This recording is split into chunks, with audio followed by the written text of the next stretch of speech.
Hello and welcome to my channel.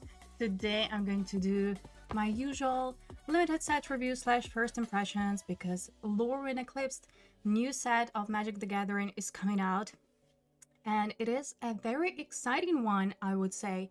As much as I enjoyed the Avatar Last Airbender, it is nice. It feels just so good to be back to the original Magic the Gathering setting. And LORWYN is probably one of the most loved planes there is. So, very exciting stuff. As always, a quick disclaimer. I haven't seen any of the cards. I'm going to read through all of them.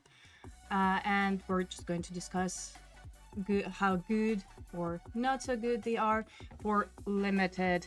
But we can also, put some input regarding standard and other constructed formats, but mostly it is going to be focused on limited gameplay. And of course, we are going to start with archetypes. As you can see, draft archetypes, moving on to Signpost uncommons, and then just going through all of the cards. It's going to be part 1, and tomorrow I will finish it with part 2. Amazing. Hello in self. Yeah, happy to see you here. So we're just getting started. And yeah, as you can see, the draft archetypes are based on the creature type. This is going to be a typal set, I would assume, of course, featuring all of the folks of LORWYN, starting with Azorius, Merfolk. Use a variety of tricky tap-in synergies to cast your spells for cheap and disrupt your opponents. And straight away, let's move on to let's see, the Signpost uncommon of Azorius. It is called Deep Channel Duelist, I think. Hold on, I'm going to move myself over here for that part so we can see. So Deep Channel Duelist for 2 mana, 1 white and 1 blue. We have Merfolk, of course, 2/2. At the beginning of your end step, untap target Merfolk you control. Other Merfolk you control get +1/+1. Amazing. So yeah, this is like Merfolk Overlord. Great ability. I think that it's definitely going to be useful. So Azorius, I would assume, is our tempo archetype. As always, moving on to Ragdas, Goblins. Throw boggarts at every problem, find ways to put -1/-1 counters on your disposable goblin forces, and reap rewards. So we do have some mechanics, so like Blithe, Vivid. I'm going to link those here below, of course, if you want to read it more thoroughly later, let's say. Very useful articles going on into the new set. So here we have it. And our Signpost uncommon for black-red is Boggart Curse Crafter for 2 mana, 1 black and 1 red. We have a goblin, of course, 2/3 Death Touch. Whenever another goblin you control dies, this creature deals 1 damage to each opponent. Okay, so again, I feel like it is more connected to, I don't know, if not those sacrifice synergies, but definitely this new mechanic Blithe. And just to remind you, what does it do, Blithe? You are basically putting a -1/-1 counter. So again, Blight includes a number and is often phrased as a cost you pay to blight and put n -1/-1 counters on a creature you control. That creature isn't targeted, so you choose which creature will get the -1/-1 counters as you're taking the blight action, and it goes, it works the same for your opponent, of course. All right, so yeah. Next up is Kithkin Slytherin. What? Slytherin, like, okay, this is probably another universes below, beyond, right? Selesnya. Kithkin. Use the power of shared consciousness to spread abilities among Kithkin. The more Kithkin you play, the greater your thought weft grows. So Selesnya go wide. And our signpost in common is called Thought Weft Lieutenant. For 2 mana, have a creature 2/2, Kithkin. Goes without saying. Whenever this creature or another Kithkin you control enters, target creature you control gets +1/+1 and gains trample until the end of turn. Yeah, I mean, I wouldn't mind, but alright. Yeah, like lieutenant, you know, tallest lieutenant. As this does as any lieutenant would do, right? With encounters. Alright. Next up is it elementals. Burn bright like a flamekin. Cast big spells to unleash seismic elemental power. Okay, so this just reads a non-creature archetype, right? So our signpost in common for Izzet is called Twin Flame Travelers. For 4 mana, 2, 1 blue, 1 red. Have a creature 3/3 with flying. If a triggered ability of another elemental you control triggers, it triggers an additional time. Hidden away. Hello there. Hello, chat. So now it's hard to tell. So as far as previous signposts and comments goes, it was quite clear, right, what those creatures do and like what to expect from the archetype. Like here, I gotta say, like just looking at it for the first time, it is quite ambiguous. So at first I thought that it would be a non-creature spells archetype, but here, like, yeah, maybe we are going to do some extra stuff with it. The big spells, is it theme as usual on the weak side? Yeah, we'll see, we'll see. I mean, if you remember, Strixhaven, is it big spells? Wasn't so bad at all. And last but not least, Golgari Elves. Harness the cycle of nature and use your graveyard as a resource to overwhelm your opponents. Okay, so Golgari, our graveyard interaction. Let's see the signpost in common. Yes, black-green elves. For 3 mana, Morkan's Loyalist. Creature 3/2, other elves you control get +1/+1. When this creature dies, return another target elf card from your graveyard to your hand. Also, I like this wording, elf card, because just scrolling yesterday, I saw that we do have some kindred spells. So this is pretty cool. Not necessarily creature, right? You can bring back. Gives it a flexibility. And yeah, great creature overall. Elf, Overlord. And this ability is definitely a very grindy one and fit into the archetype. So here we have it.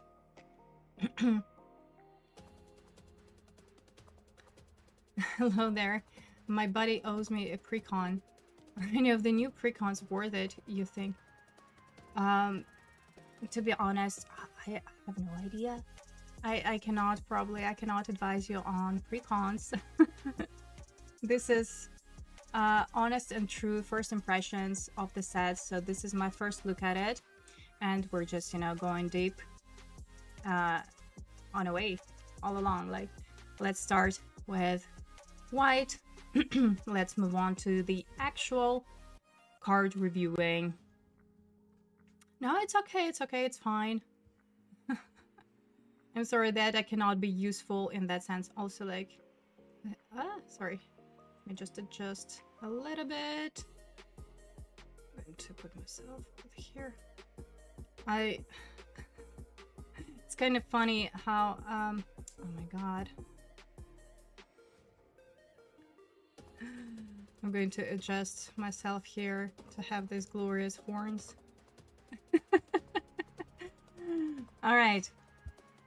So, first, white card is called Adept Water Shaper. For 3 mana to 1 white. It's a rare. We have Merfolk. 3 for other tapped creatures you control have indestructible.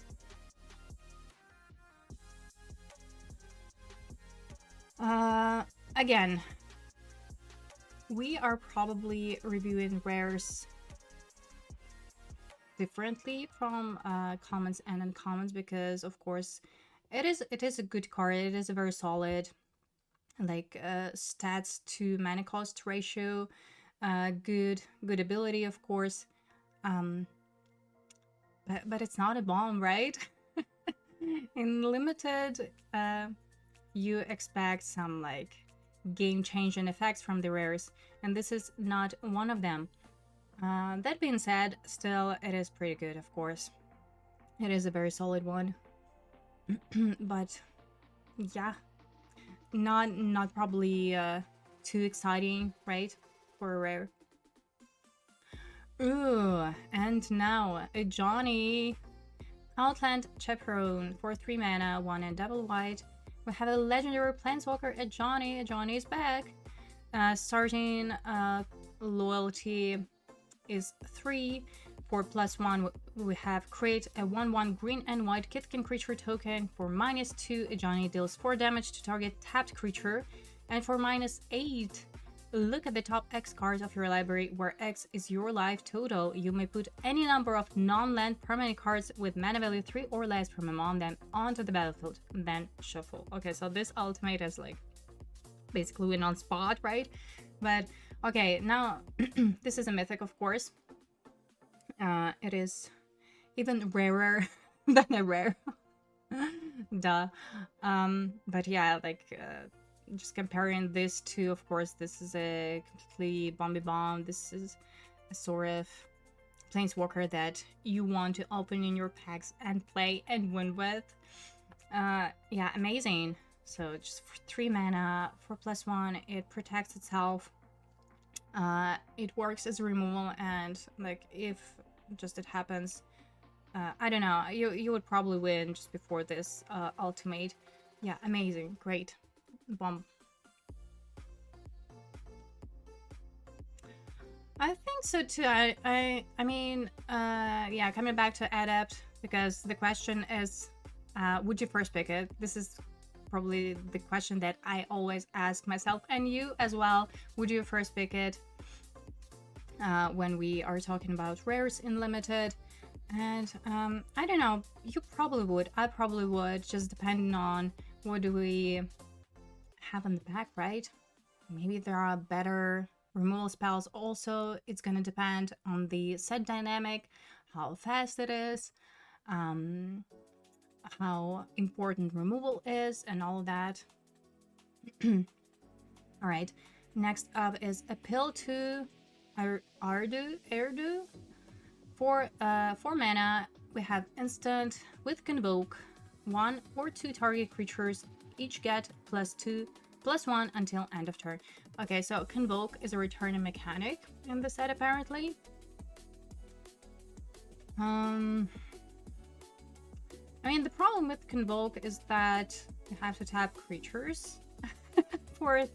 I mean, it's not great when you attack and then if you're blocking, like, I just don't see the point of it.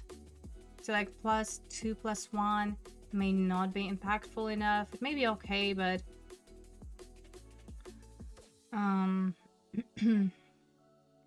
yeah, I don't know. I'm quite skeptical about it, to be honest, about this particular spell. Just first look at it.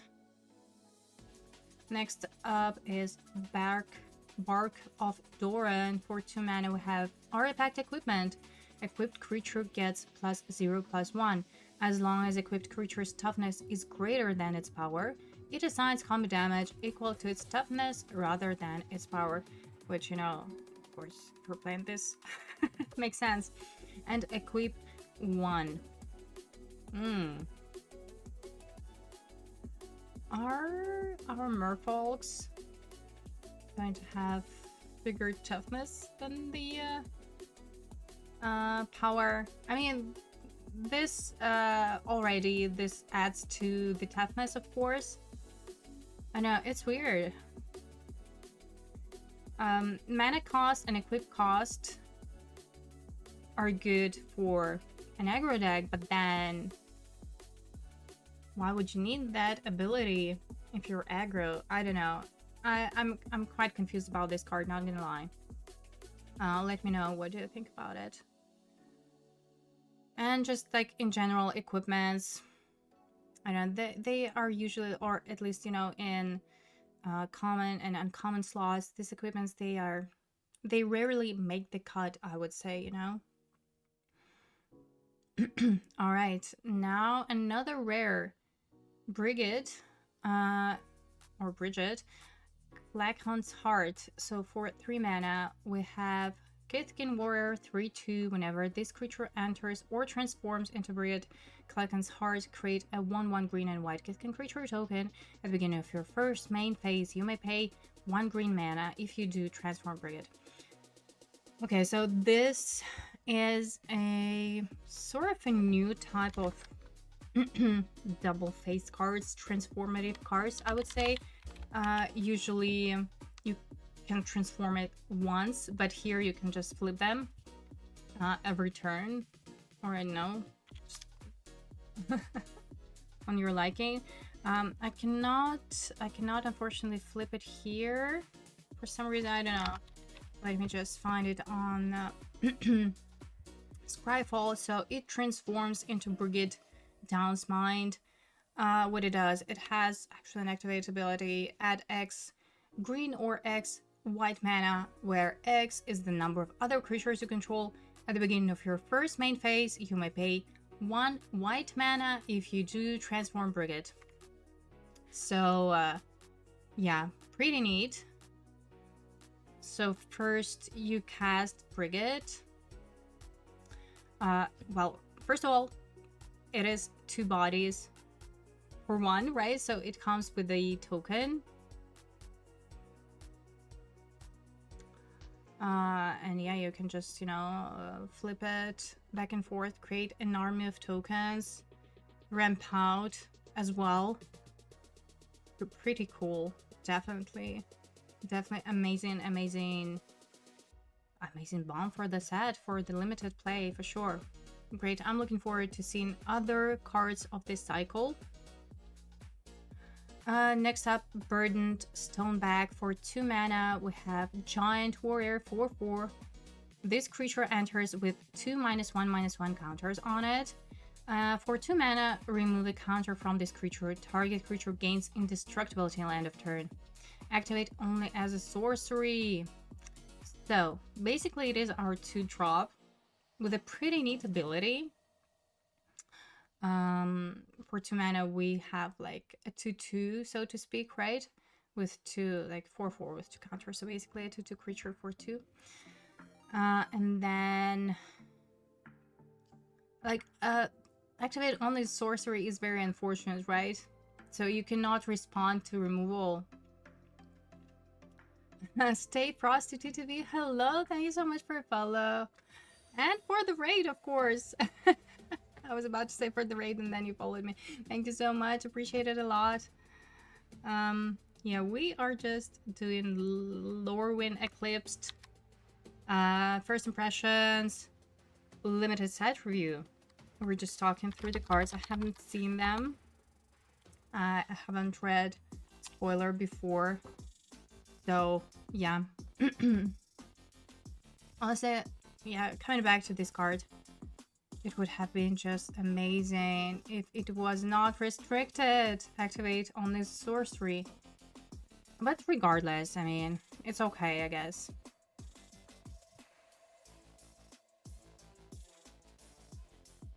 Maybe like mid-game to late game, this ability would be more impactful because, you know, going into combat, you remove counter from it, you attack with it, you give a creature indestructible, you can give itself indestructible. Yeah, I quite like it.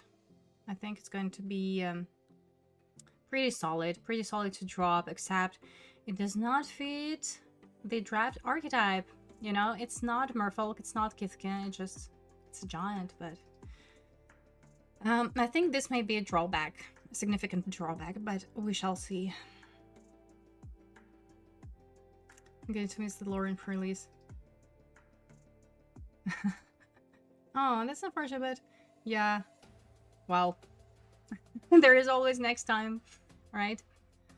Okay, moving on to Champion of the Klekon. Did I pronounce it correctly? I have a feeling that not.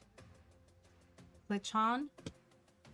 I would want to say Klekon, but this may be so wrong. Alright, 4 mana. It's a rare Kithkin Knight, 4/5 with Flash. As an additional cost to cast this spell, behold a Kithkin and exile it. So we do have, okay, behold. This is sort of return mechanic from Tarkir, right? Exile, oh no. Ah, yeah. But you have to exile it. Well, it makes sense for the last part of the wording. So exile a Kithkin you control or a Kithkin card from your hand. Other Kithkin you control get +1/+1. When this creature leaves the battlefield, return the exile card to its owner's hand. Okay, this is also a part of the cycle when you have to pay this additional cost to cast the spell.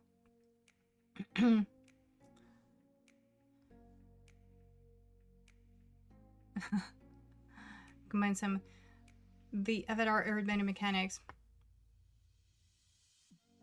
Oh yeah, well, you're talking about constructed, right? So we're just talking about limited, just, you know, straight up for a limited gameplay, draft and sealed. I think, you know, would you first pick it? The question remains, I wouldn't just try and build around it. Honestly, I think that this set, in this particular sense, is going to be very beginner friendly because the archetypes are pretty much defined by this typal creatures, right? By the creature type.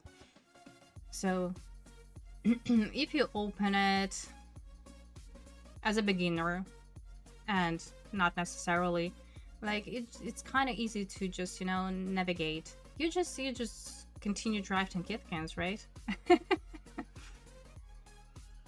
Thank you so much. Thank you. I hope to see you next time. Alright, moving on.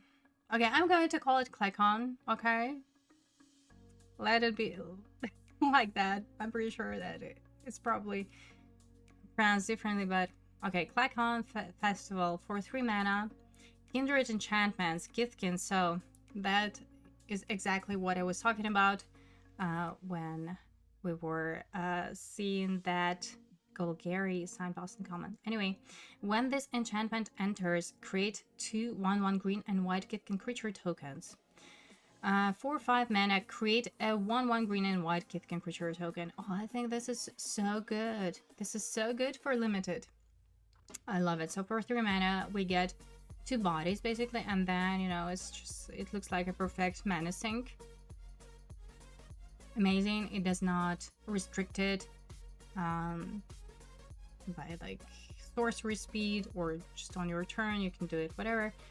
Pretty nice. Also, there may be this interaction whenever like a token enters the battlefield or something. I don't know. If there is, this is going to be even better. Yeah, I like it. Great. Next up is Creep Swap for 3 mana. Kindred instant shapeshifter. Shapeshifters are back. Also, like, meaning that it can be any creature type. So yeah, Changeling, this card is ever creature type. Exile target creature. Its controller creates a 1/1 colorless shapeshifter creature token with Changeling. So it is a removal. But I'm not to be honest, I'm not a fan of these kind of removal spells. Also, it exiles only creatures. At least if it says exile target permanent, or no, target non-land permanent, whatever, then it would have been better, right? It would be much better, I think.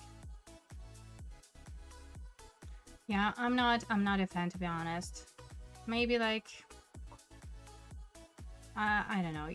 Also, like the fact that you're giving your opponent changeling, maybe like a significant downside, to be honest. Yeah, not a fan. Next up, it's a mythic. Curious Colossus for 7 mana. You have Giant Warrior 7/7. When this creature enters, each creature target opponent controls loses all abilities, becomes a coward in addition to its other types, and has base power and toughness 1/1. Well, first of all, I love the flavor, of course. Kit can respect giants, but not usually from such close range. I love it. So for limited, yeah, of course it's great. Honestly, yeah, it's a bomb for limited, definitely. Pretty nice, especially if you can ramp out it. I know 7 mana is a lot, so it's gonna depend on the speed of the format, but green usually provides you with that extra ramping. There are cool turns to ward wise. Yeah, you know, I haven't thought of it, but yeah, it kind of has this vibe. Sure. Wow, okay. Another mythic. Erdu, Carrier of Dawn. So for 5 mana we have Elemental, 5/5, Flying Lifelink. Creature spells you cast have Convoke. Awesome. At the beginning of your first main phase, you may pay 1 black, and if you do, transform Erdu. Okay, so this is another card of that transforming creatures. And it transforms into Isolde, Carrier of Twilight. With Flying Lifelink, we have a 5/5 creature. Each other non-talking creature you control has Persist. Persist is back, which, you know, of course. Seems fitting, being it LORWYN. So when it dies, if it had no -1/-1 counters on it, return to the battlefield under its owner's control with a -1/-1 counter on it. So this is what Persist does.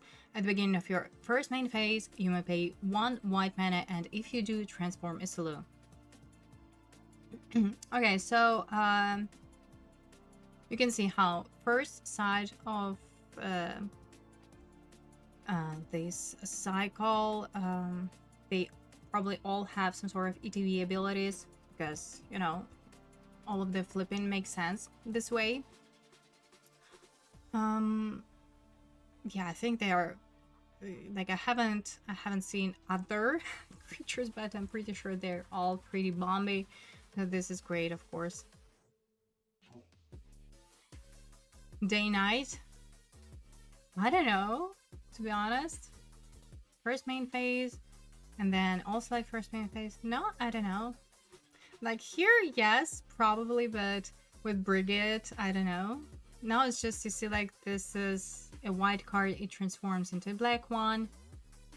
Maybe like this color I think is going to matter in this set because of the vivid mechanic. But I think we're going to talk about it a little bit later. Anyway, yeah, it's a bomb. Like, what else there is to say? Amazing static ability, and like all of that flipping, transforming is great too. Next up is Encumbered Reejerey for 2 mana. Finally, we have Merfolk Soldier, 5/4 for 2 mana, huh? Now, there is a catch. This creature enters with 3 -1/-1 counters on it. So, for 2 mana, initially we have a creature 2/1. Whenever this creature becomes tapped while it has a -1/-1 counter on it, remove it from it. Okay. Alright. So, yeah, I think that it is very good to drop. Then, you know, like, you cast in your turn 2 as a 2/1. You attack, it becomes 3/2, which is, you know, not bad at all. You know, pretty aggressive. I like it. Also, we have this Convoke. So, you know, you don't have to attack necessarily to activate this ability. I think that we're going to, yeah, see quite a lot of synergy on that tapping and tapping thing. Convoke. being one of them. Yeah, I like it. Great to drop, but keep in mind that it is uncommon. Next up, Ever Strike's Gift. For 1 mana, have enchantment aura, enchant creature. This creature gets +1/+0 and has flying. For 2 mana, Blight 2. Return this card from your graveyard to your hand. Activate only as a sorcery. So to Blight 2, put 2 -1/-1 counters on a creature you control. And it has to be one creature. You cannot like disperse this -1/-1 counters. I don't know. Like, it has evasion, but honestly, like, every time I see an aura, I'm just like, instant like, ew, no. Simply because you have to pick the right moment to cast it. You have to cast it while your opponent is stepped out. Then, yeah, sure. But then, it is a cheap one. It may fit this aggro decks, probably, because it provides you with pumping and evasion, and you can also bring it back. I don't know. I guess it's gonna work maybe in a certain deck, but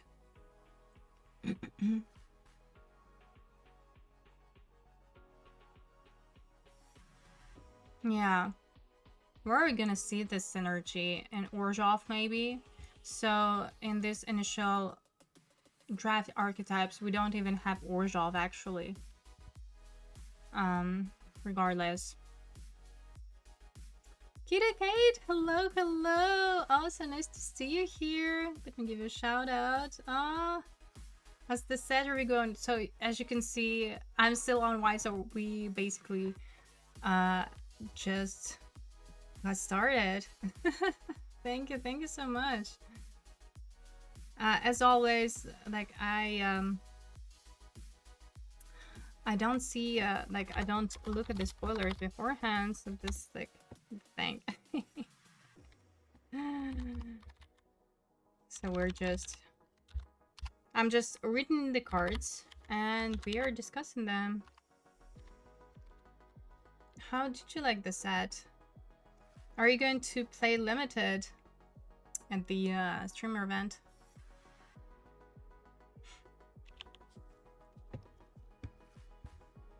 So yeah, I don't know.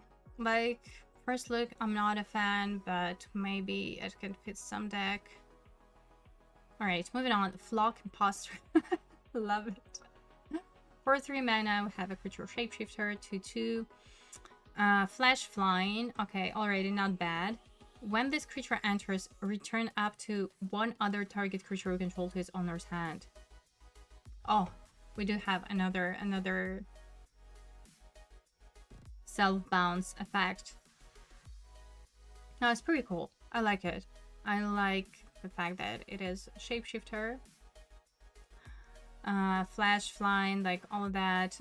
Even this, like, bring us something back, or you know, you can save a creature from a removal spell. Like, there is one use in limited, which is probably more common for like self-bounce effect, or it just may happen that you have some cool EDB ability. Why not? Now, I like this card. I think it's great for limited for sure. Next up, Gallant Foul Knight. For 4 mana, we have a creature Kithkin, 3/4. When it enters, creatures you control get +1/+0 until end of turn. Kithkin creatures you control also gain first strike until end of turn.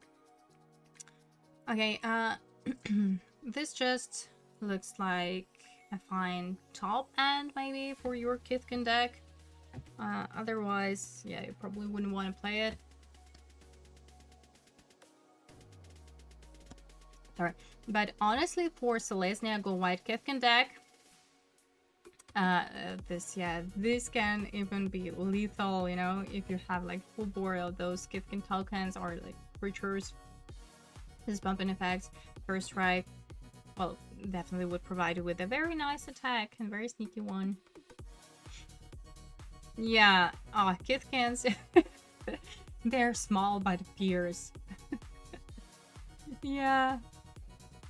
And look at this bud. On a chicken. Chicken is also very fierce, right? Next up, Gold Meadow Nomad. For 1 mana, we have Kithkin Scout 1/2 with activate ability. For 1 mana, exile this card from your graveyard. Create a 1/1 green and white Kithkin creature token. Activate only sorcery. Also, you see like how this color definition is going to be important. Again, just thinking ahead about this vivid mechanic. But anyways, this is great. This is an example of your expendable creature. It is also Kithkin, so it would go in your Kithkin deck, obviously, but also maybe I know I haven't seen the rest of the cards. If there is this sacrifice synergy or not, probably not. But we'll have light. So anyway, it's your 1 drop, it's your 1 expandable drop, why not?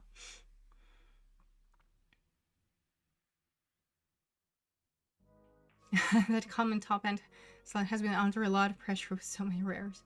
But you see, like, there is a difference. It is common, like, commonly you're going to, like, this card you're going to get past, like, a lot, and you can pick up it very late, probably.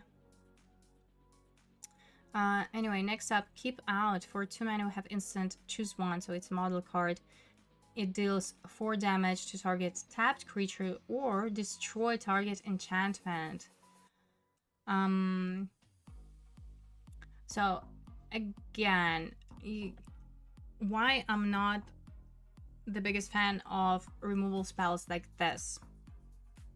It is quite defensive. So if you are playing an aggro deck, like conceptually it just does not fit it, because if you're playing aggro, your early turns, like, you're going to tap out. You don't have time for this. You don't have time for sit on this 2 mana. But like maybe in other archetypes it would be more fitting. I mean, it's not the best removal, but if you don't have anything else, of course you're going to play it even in your aggro deck.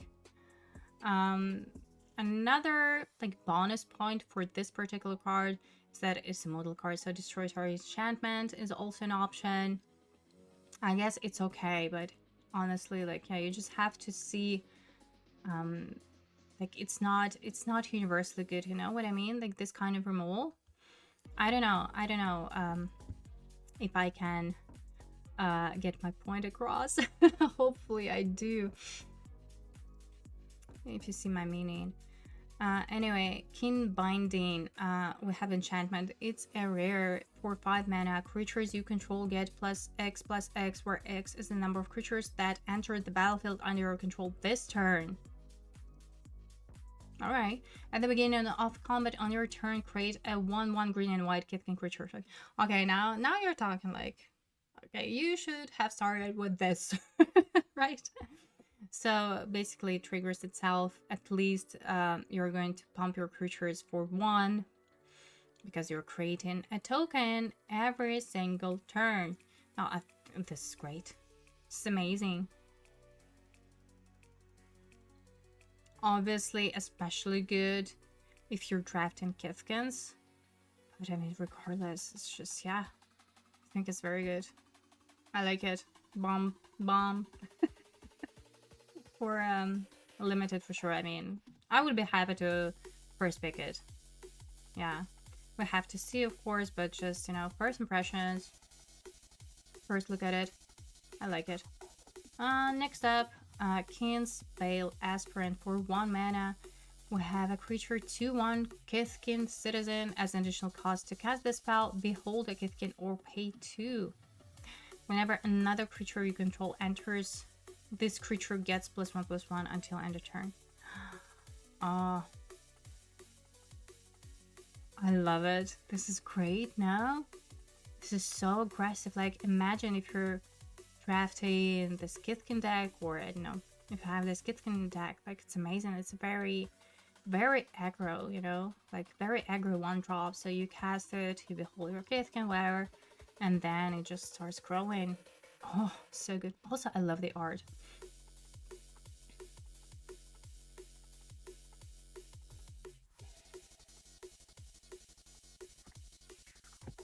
It can mechanics lean towards playing creatures in first main.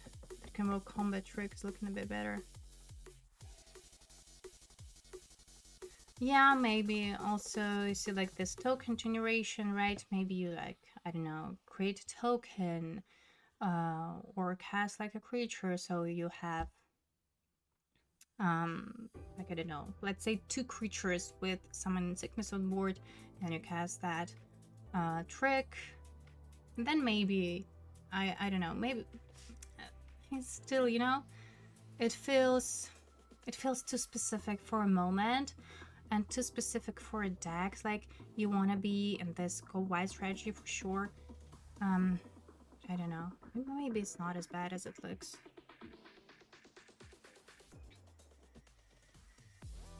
Anyway, next up is Kinskare Sentry. It's a rare for 2 mana. 5th gain, we have a creature 2/2, first strike, lifelink. Whenever this creature attacks, you may put a creature card with mana value X or less from your hand onto the battlefield tapped and attacking, where X is the number of attacking creatures you control.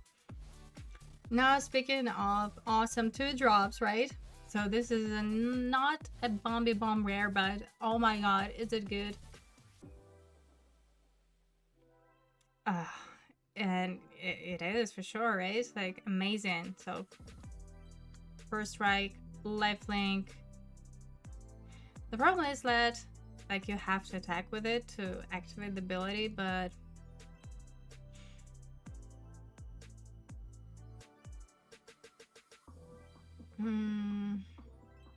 it's probably like realistically it's going to work on what? On your turn 4, right?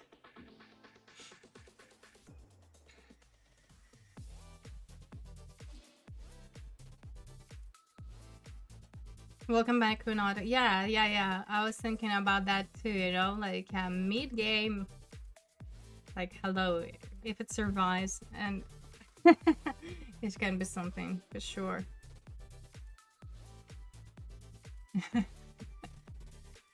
This is Andrew was super aggressive.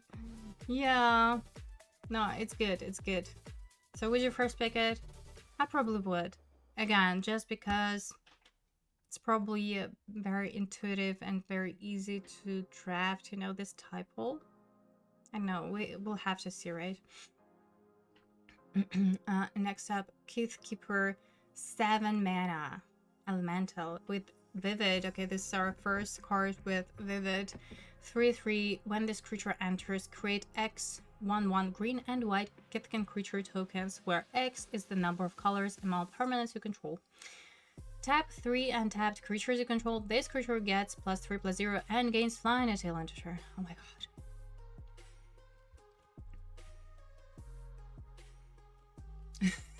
First pick the center and never draw it. That's relatable. Anyway, so Vivid, as you can see, it is based on the colors represented among permanents you control. And keep in mind that lands are colorless, so you cannot count them.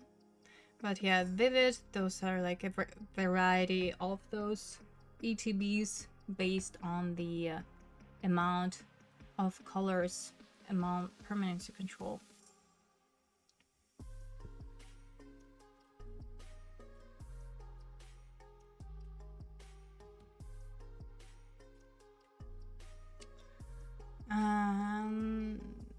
You know, I think there is a deck building cost, so I would not play it in any deck just because like 7 mana.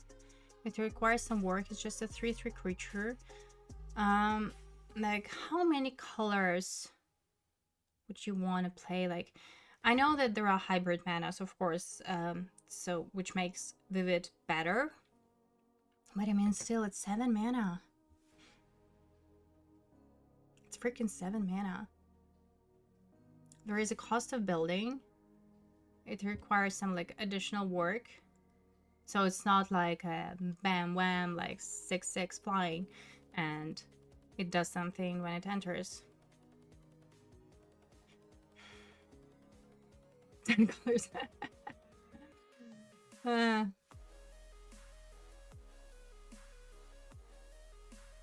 No, I mean hybrid mana. Think of hybrid mana. So even if you're like in this Selesnya Kithkin deck, right? Already those tokens are, well, I mean, if you're in green-white, obviously all of your permanents are going to be green-white, but those permanents may have hybrid mana, so like, I don't know, white-black or red-green, right? And then like it adds up to this vivid, or like makes vivid mechanic better. But I mean, still, I don't like this card. I think like it's not worth it. Also, like tap 3 creatures, like and what, like 6/3 flying, 7 mana. Just think of that, 7 mana. It was at least 6.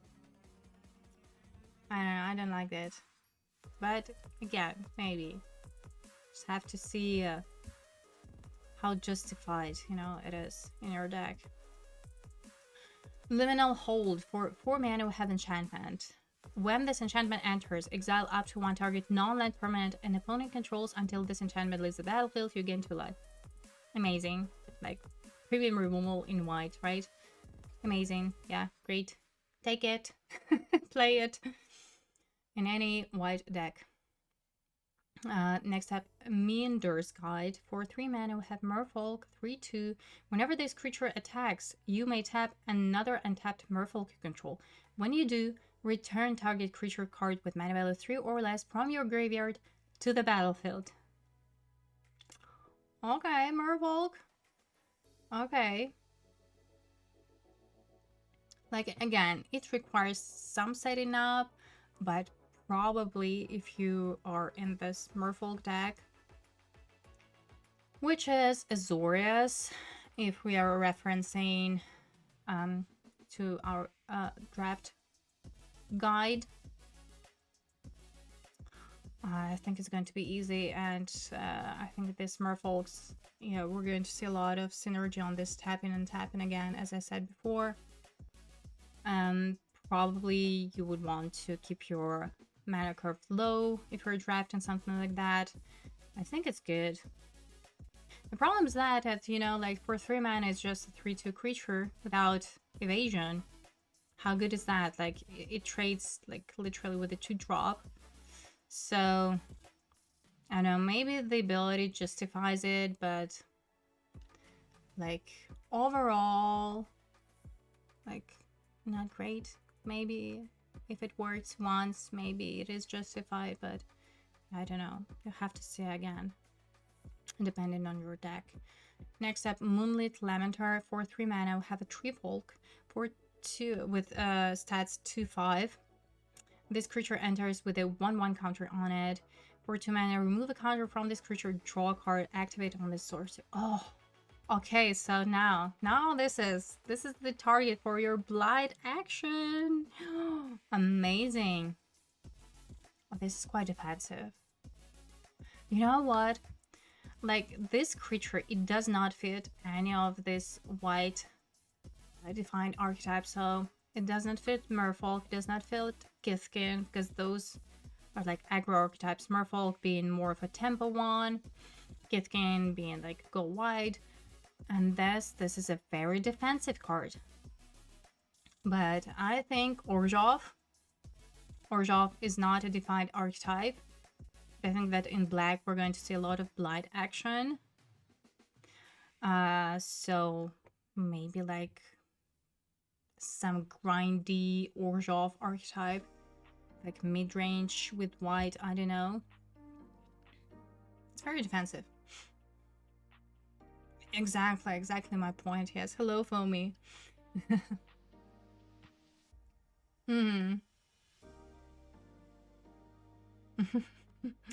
Yeah, I'm glad that you agree with me. Alright, next up is Mythic Morning Tide's Light. For 4 mana, we have sorcery. Better be good. Exile any number of target creatures at the beginning of the next end step. Return those cards to the battlefield tapped under their owner's control until your next turn. Prevent all damage that would be dealt to you. Exile Morning Tide's Light. So this is like a sweeper, but not really. I mean, oh, any number of target creatures, so you can like, now this is great in your tempo deck actually. So this is like, this is not really a sweeper, it is a one-sided tempo effect, I would say. Pretty neat. Yeah. So this, yeah, my thought exactly. Yeah, Blight MVP for sure.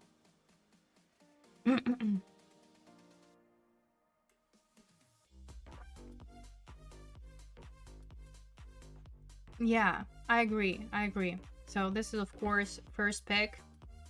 Amazing, would fit literally like any white deck, right? Very good. That too, yes, of course. All of the ETBs. This is, yeah, very flexible card. I like it a lot. I agree. Okay, next up, Personify. For 2 mana, we have instant. Exile target creature you control, then return that card to the battlefield under its owner's control. Create a 1/1 colorless shapeshifter creature token with Changeling. Okay, so now that colorless, you know, is going to matter again because of Vivid. But anyways. Okay, so this is some sort of ephemerate effect, right? Blinking. I don't know. So if you're building a deck, I know that it's nice, you know, maybe like ditch a removal spell, but realistically, you would want to play this card if you do have some synergy with it, right? If you do have a lot of ETBs or something like that, then just amazing.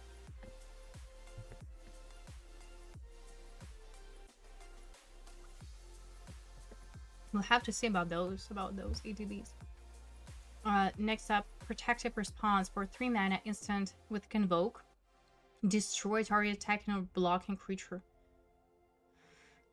Well, again, Convoke is a little bit confusing regarding this blocking creature, but still. Even if it costs like 2 mana, I think it's okay. If 1, then also nice. It's just in general, I'm not the biggest fan of removal spells like this, like when it says destroy target attacking or blocking creature, just because first of all it's very situational, and then you need to like plan your turns, just like sit on that open mana. I know that Convoke maybe helps in that regard, but I mean still.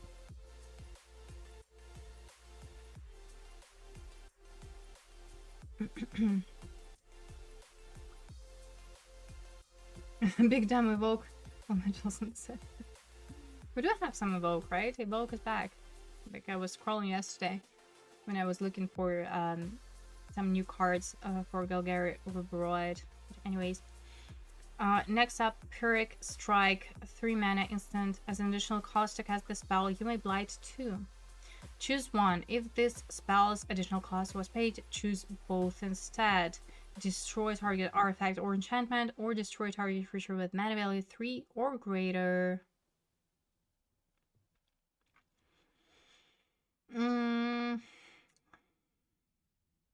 I think you would want to play it only if you have this Blight synergy, no?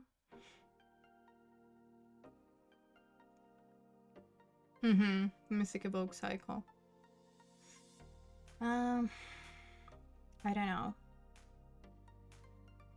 Again, it is sort of removal spell, but then I don't know, not great, right?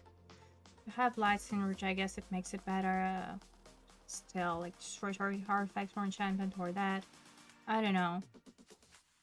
I guess you would still play it if you're low on removal, Also, again, I don't know yet how important removal is. Like, usually you, of course, won't have interaction and removal spells in your draft or seal decks. But this, I'm just, yeah, I don't like cards like that, to be honest. Next up, Reluctant Doomguard. For 3 mana, we have Kithkin 4/4.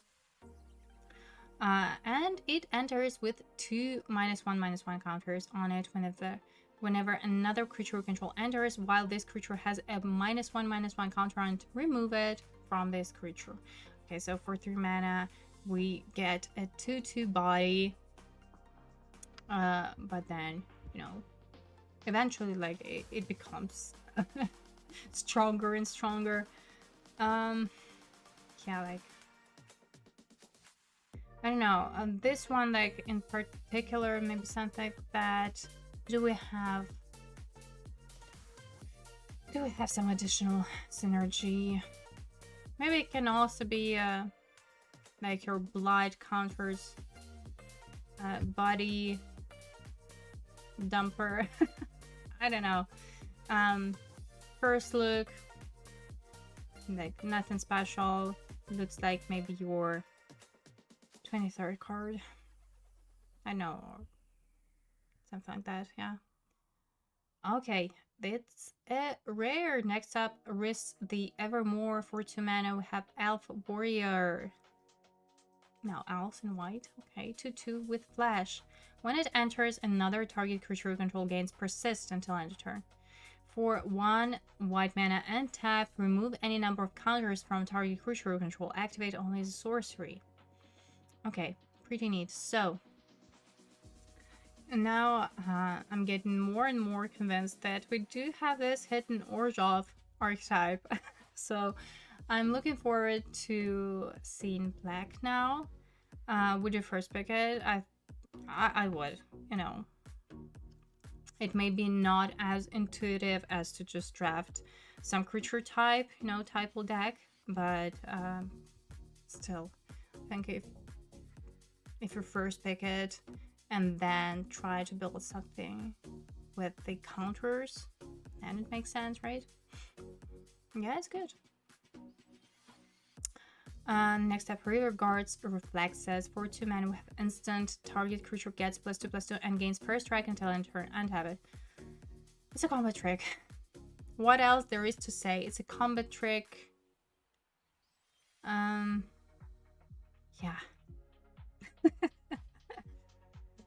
Depending on your deck, if there is place for it, depending on your deck, honestly. Maybe 1 copy is okay.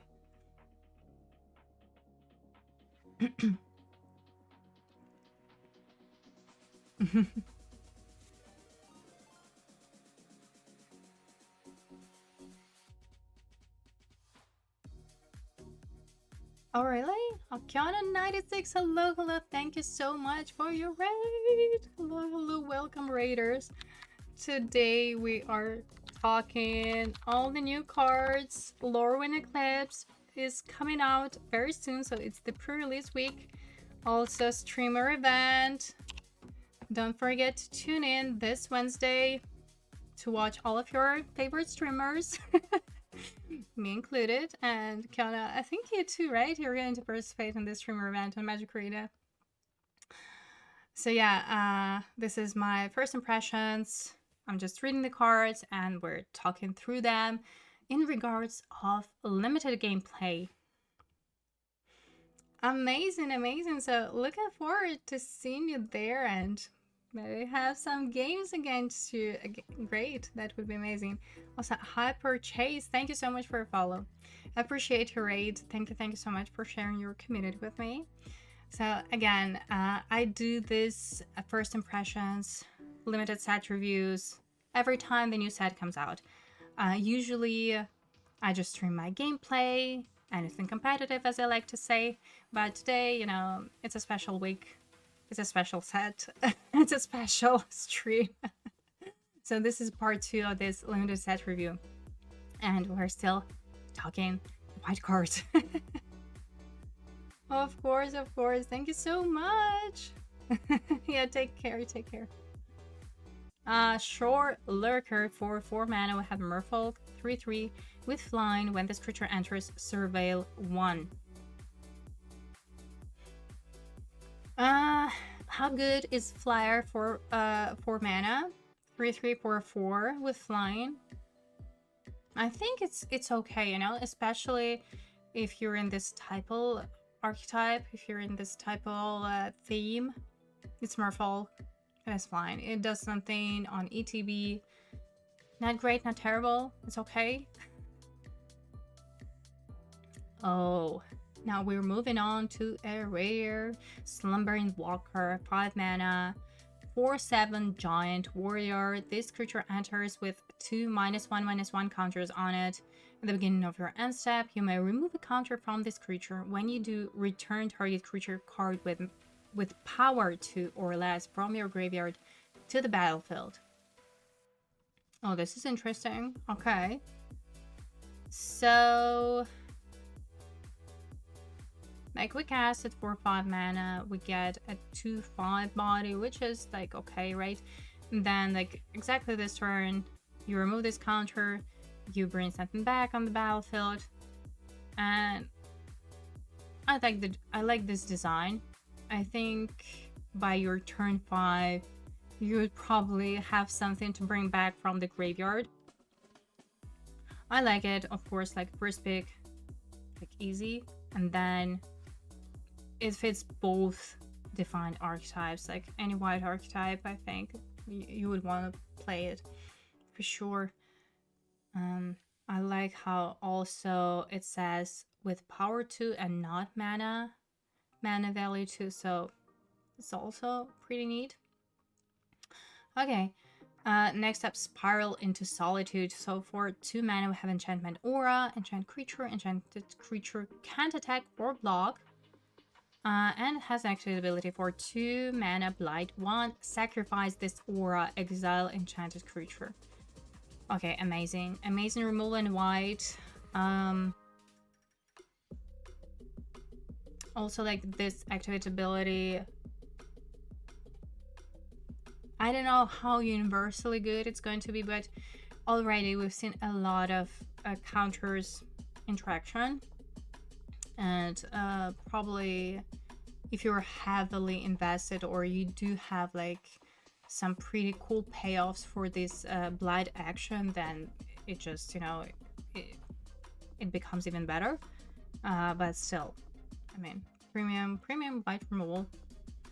I like this added activate ability, actually. I like the design. Alright, next up, Sun Dappled Celebrant for 6 mana. We have a Treefolk 5/6 with Convoke Vigilance. Okay, now now it makes sense, you know? So this big bodies with Convoke, they are totally, they totally make sense. I mean, Convoke makes sense. Yeah. It's dependent on your deck, but I think that it's going to be easy to include a card like that if you're in this go-wide strategy. If you do have a lot of tokens, then just, yeah, why not? Thought-Webbed Imbuer for 4 mana. We have a 0/5 creature. Whenever a creature you control attacks alone, it gets +X/+X until end of turn, where X is the number of kit can control.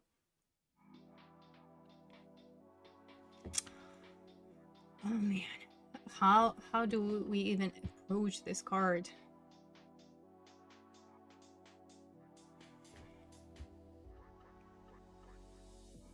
I agree, Foamy. I agree, yeah. Just imagine. And 5/6 with Vigilance, like, come on. Yeah, it's a very, very solid body, and yeah, you can definitely cast it as early as your turn 4.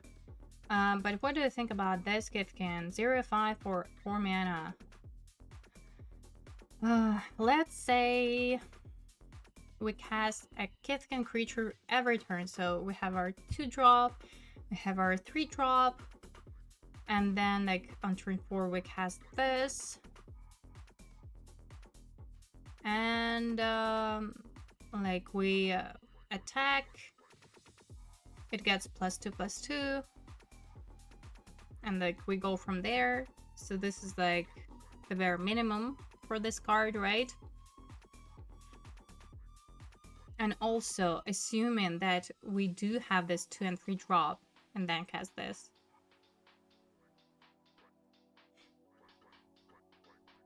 Mirror should help break up stalled board states. I think that's a good point, yes. Like maybe later in the game, you know, when you do have a much bigger board, if you actually like happen to have this go wide action, right?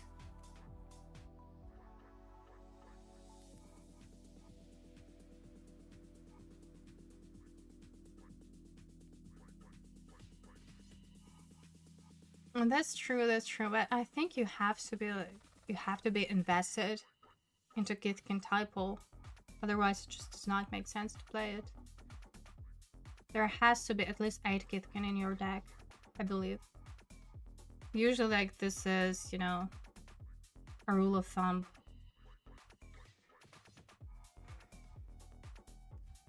So, okay. To sum it up, there is a deck building cost, but yeah, you have to have evasive creatures and it has to be Githkin deck if you want to play it, if you want to like really profit from it and make it work, right? Next up, Timid Shield Bearer for 2 mana. Look at this Githkin. Githkin Soldier 2/2. It has an activate ability, 5 mana. Creatures you control get +1/+1 until end of turn. Okay, so it's a mana sinker. Like a late game, it is a pretty nice threat of activation, especially like imagining if we have a full board of those creatures. But yeah, it's a fine to drop. I think you have to approach it and just look at it as your to drop. It's Githkin. Yeah. Next up, Tributary Volter. 3 mana, Merfolk Warrior, 1/3 with flying. Whenever this creature becomes tapped, another target Merfolk you control gets +2/+0 until end of turn. Okay. Nice. Again, becomes tapped. I like the wording on this because of Convoke. So Convoke is our option to tap creatures, not necessarily by attacking, right? As I said before. The problem is that, you know, it's just 1/3. I know that it pumps another Merfolk, so you attack with it. You can provide your other creatures or other creature a good attack, at least one. You can pump a 1 creature and like I think it's good, you know, for a Merfolk deck specifically. I guess it's fine, yeah. Interesting. Pretty flexible, I would say, thanks to this wording. Next up, Wonderbrine Preacher. For 2 mana, we have a 2/2 Merfolk. Whenever this creature becomes tapped, you gain 2 life. Another solid 2-drop Merfolk. So we've seen Githkin, now we have Merfolk. Great.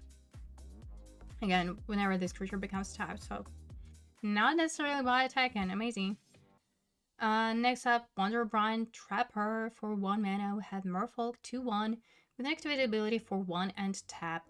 Tap another untapped creature you control, tap target creature and opponent controls. Alright, so here we have it, you know, this Merfolk thing, tapping and then tapping. Again, like we tap something like this, we gain 2 life, or we tap Volter, we pump another creature, we have a good attack, we tap opponent's creature, so here and there. I like it, pretty neat. Also like just 1 mana 2/1. It's an amazing 1-drop, of course, very aggressive. And yeah, if you're building this Merfolk, I like it a lot. Next up, it's a rare Winnowing. For 6 mana, we have Sorcerer with Convoke. What does it do? For each player, you choose a creature that player controls. Then, each player sacrifices all other creatures they control that don't share a creature type with the chosen creature they control. Okay. Pretty neat. I like the design of it. So, Convoke. Again, probably most energetic with merfolks, right? At least from what we saw in white.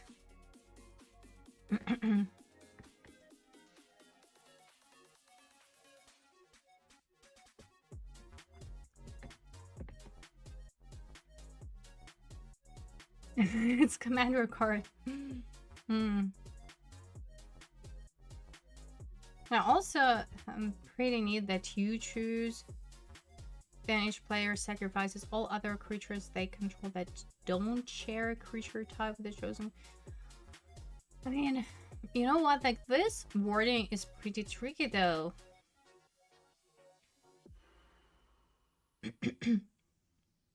And quite situational, right? Would you first pick this card?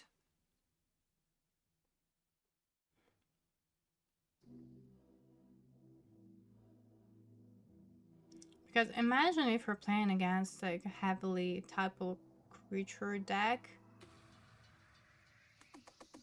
It would do nothing. I don't know.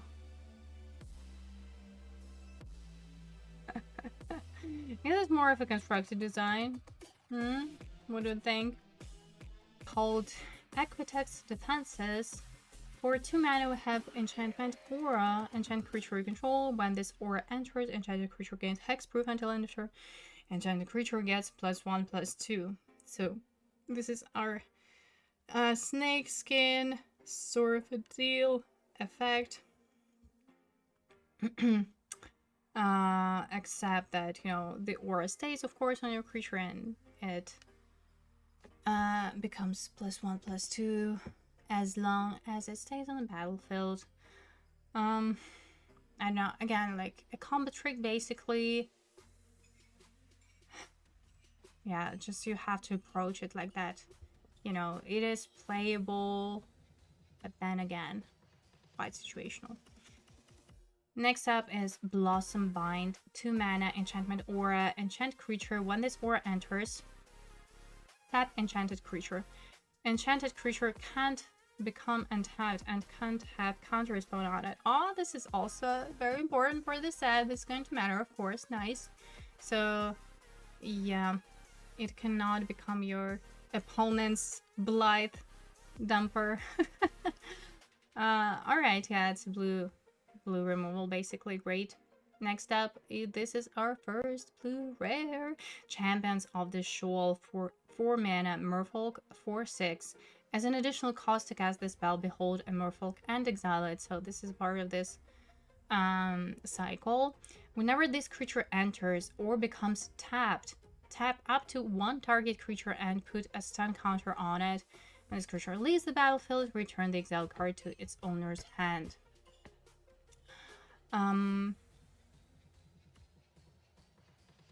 Yeah, I mean, of course it is very tempo, and I think that all of these creatures, like all of these cycles creatures, they're pretty good, pretty decent.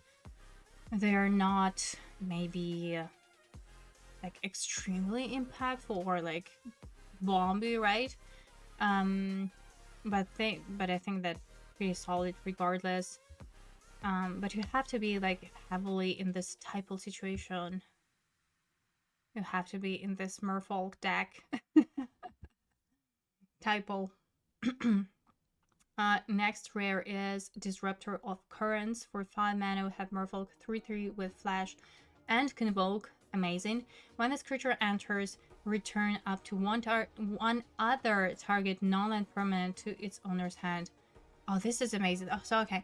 Convoke totally makes sense. And this Merfolk archetype, because you do have a lot of synergy with tapping in and tapping. I love it. Also, like this bounce effect. I love how you can bounce like any non-land permanent. Your opponent's or your own. Great. It has flash. Like, honestly, it is very flexible and I love it. So I would first pick it and then, you know, you have to probably build around it. You have to build this Merfolk deck. Next up is Flitter Wing Nuisance. For 1 mana, we have a rare Fairy 2/2 with flying. This creature enters with -1/-1 counter on it. So for 1 mana, we have a 1/1 flyer. Alright. And it has an activated ability for 3 mana. Remove a counter from this creature. Whenever a creature you control deals combat damage to a player or planeswalker this turn, draw a card. Nice. Oh, this is amazing. Also, could it be another hidden type of archetype? Dimir fairies? What do you think?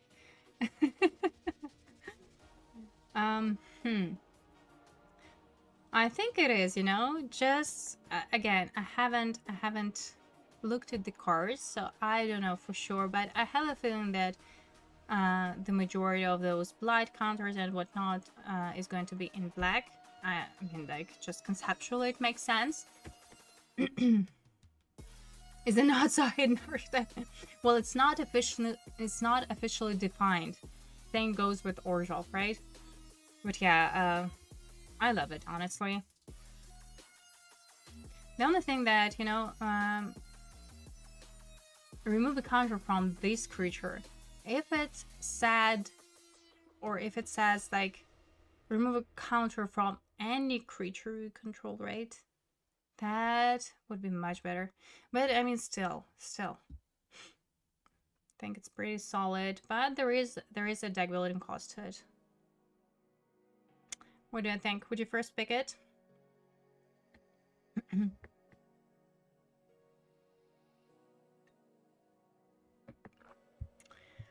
Moving on to Glamour Gifter for 2 mana. Fairy 1/2 with flash and flying. When this creature enters, choose up to 1 other target creature until end of turn. That creature has base power and toughness 4/4 and gains all creature types. Pretty neat. I love it. Oh, this is, you know, oh, you can play it out in so many different ways. I love it. So basically, this is, I was thinking it's more of a combo trick than a creature, you know, than your 2-drop. It's not really your 2-drop, but I mean, still. I like it.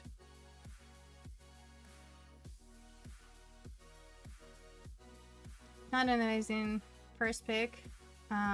Just going to make a splash in standard. Well, I think the set in general is going to be very impactful for standard. I, again, just haven't seen all the cards. But anyway, we're talking about limited, so yeah, I like this. And moving on to Glamour Might for 3 mana. We have another Fairy 2/2 with flash and flying. When this creature enters, choose 1 tap target creature or untap target creature. I love it, yeah. Especially, again, synergetic with Merfolks, even though it's not a Merfolk. But probably like in every blue deck, you can find use to it. I mean, 2/2 for 3 mana flash flying already not bad, and then the ETB is pretty neat. Maybe you can even flicker it. Be nice, you know, just to make the most out of this ETB. I like it, very flexible. Next up, Lendra Guardian for 3 mana. It's a rare 3/4 Fairy. Again, with flash and flying, this creature enters with a -1/-1 counter on it. For 2 mana, remove a counter from this creature. Counter target non-creature spell is controller, draws a card. Ooh, this is pretty nice. Pretty nice ability, even though, like, you give your opponent a card, but I mean, still.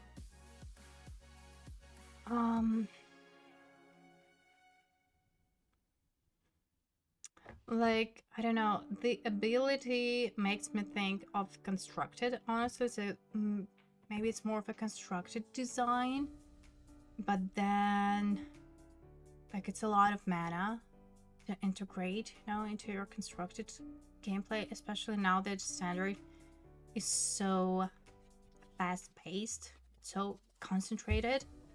I don't know. So as a body, like for 3 mana, you have a 2/3 body, which is, you know, it's not bad, like on instant speed. But if we're talking about limited, would you first pick it? You know, it's not bad, right? But it's a rare at the same time. So you have like more expectations from your rares and mythics.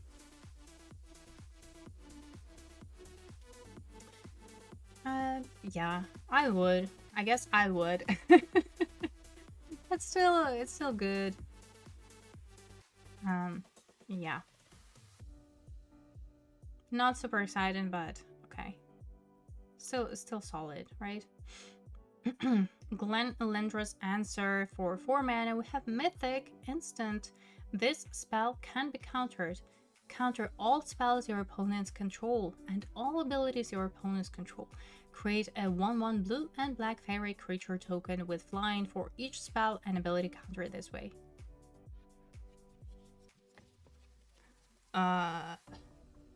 Counter all spells your opponents control and all abilities your opponents control.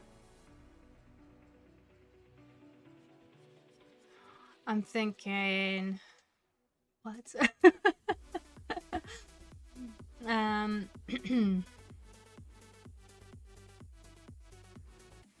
So this is a constructed design, like clearly. Still,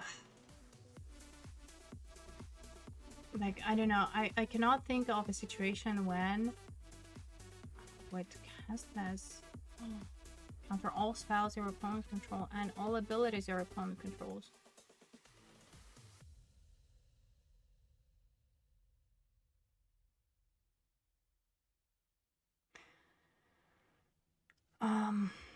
Yeah. I think I need help in understanding this card, honestly.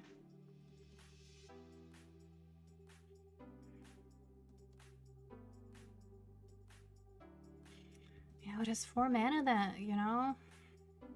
It's 4 mana. Like, right, to counter like all of the prowess abilities.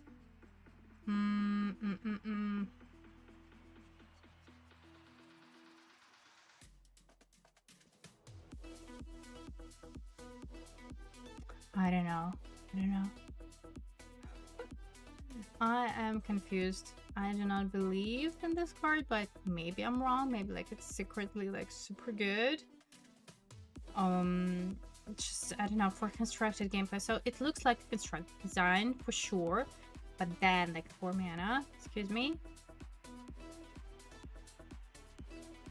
Simic Cub situation, maybe.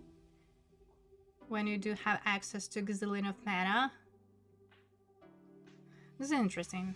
Yeah. We'll have to take a closer look on this card for standard, I think. Alright, but not for limited. I do not believe in limited. This is relevant. Maybe I'm wrong. It's just, you know, 4 mana counter spell for limited. It's tough usually. Bum Boom Cover Floor, thank you so much for following. Apologies if I mispronounced your name. Appreciate the follow. Alright, next up is Gravel Gill Scoundrel for 2 mana. Look at that Merfolk. Is vicious, this bud is wicked. So for 2 mana, 1/3 Merfolk with Vigilance, whenever this creature attacks, you may tap another untapped creature you control. If you do, this creature can be blocked this turn. Okay, and then there's synergy with this tapping situation, you know, getting value out of it, maybe. I think it's pretty neat, you know? Even though it is pretty defensive for a 2-drop, I think it kind of makes sense.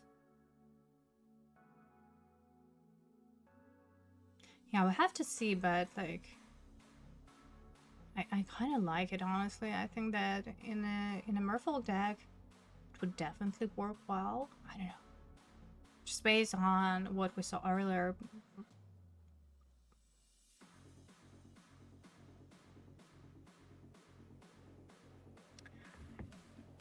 You know what? That flyer 1/3. So you cast this turn 2, then you cast that flyer 1/3 that says when it becomes tapped, another creature gets +2/+0. So all of a sudden, it becomes a 3/3 unblockable. How about that little combo? Just throwing it out there. Ah. Okay. Next up, Harmonized Crescendo. For 6 mana, we have a rare instant Convoke. Choose a creature type. Draw a card for each permanent you control that type. Oh, not bad. Not bad. Oh, wow. Imagine. Merfolks, let's go. I think that Convoke is going to be the most relevant in this archetype.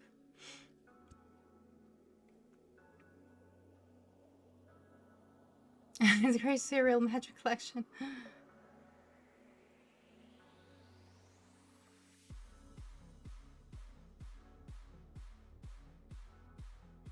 No, I don't believe in splash. You know, like double blue is not really splashable, but yeah. Oh, hello there. Okay. Next up, Illusion Spinners, 5 mana, Fairy Wizard, 4/3. You may cast this spell as though it had flash if you control a fairy. It has line. This creature has hexproof as long as it's untapped. I mean,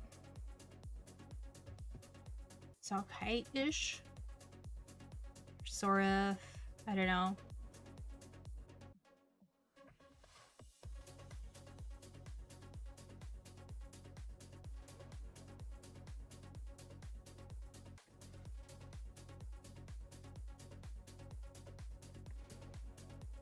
This looks like more of a filler. I don't know, 5 mana, 4/3 flyer. I guess it's okay. Then, yeah, if you have fairy, it may be like pretty sneaky, like 4/3 monitor. I don't know. Again, these kind of cards, they have this, as I call, deck building cost. I don't know. It's not universally great, but in a certain deck, it definitely might work well. It can be your top end. Why not? Cool Wrath, Mystic, 4/3 mana, Elemental, Wizard. Okay, Elementals is our Izzet archetype, 2/4. Whenever you cast a spell with mana value 4 or greater, this creature gets +2/+0 and gains Vigilance until end of turn. Ugh. I didn't like it. This is just not good enough, you know, not good enough of a payoff. I know that like the stats are pretty defensive, so maybe it's okay if you're like in this archetype, so you need to survive this early game and then you just overwhelm your opponent with your expensive spells, right? But man, I don't know. Also, like Harmonized Crescendo, you know, it's also like a 4+ mana cost, so this could go in Izzet also easily. So my first thought was Merfolks, also like on the picture you can see Merfolk, but honestly, like, even for Izzet, sure, why not? But this one is just, yeah, playable, but not great. Like, the payoff is not probably what you want from it. But okay, I mean, it's common. Oh, Lochmare. For 2 mana, we have Mythic Horse Serpent. 4/5. This creature enters with 3 -1/-1 counters on it. So initially what we have 2/3 for 2. All right. And then it has 2 activate abilities. For 2 mana, remove a counter from this creature, draw a card. Okay, now you're talking. So we're warming up to the next one. For 3 mana, remove 2 counters from this creature. Tap target creature, put a stun counter on it. Yeah, why the first one was more exciting? But I mean, it's great, you know?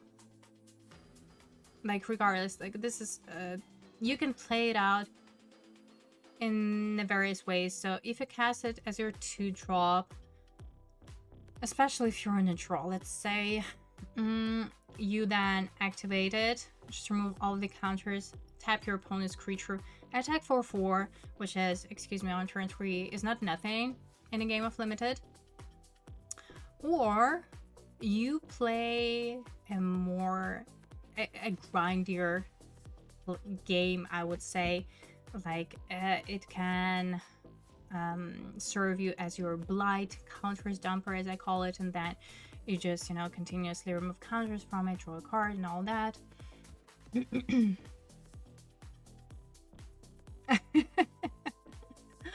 This is amazing, honestly. This is just so well designed.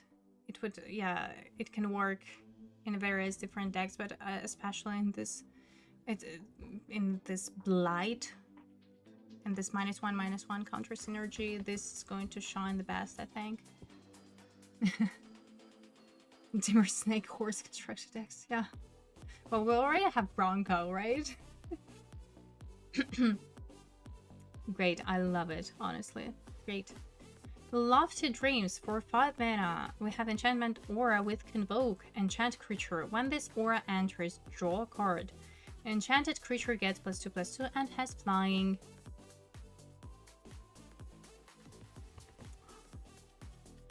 Oh, I don't like the auras. If you only knew.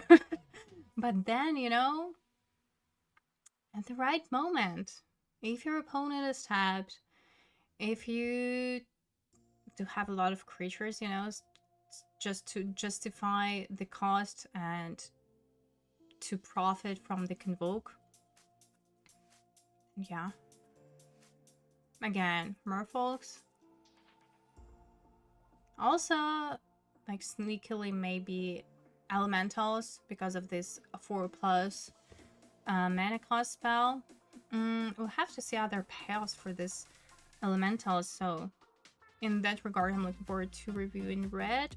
But I don't know, what do I think about Lofty Dreams? I think it's quite situational, but in a specific deck, maybe pretty good, you know? Just have to be careful, as always, with these auras. But at least, if you cast it successfully, right? You would draw cards, so it kind of, you know, brings you back this card. And also, like, provides you with good attack. I don't know. That's true, that's true. If you, yeah, I agree. There is a certain deck building cost. Yeah. Not universally good for sure, and no. Know how actually good it is. And next up is Mirror Form. For 6 mana, we have instant. It's in a mythic slot. Each non-land permanent you control becomes a copy of target non-aura permanent.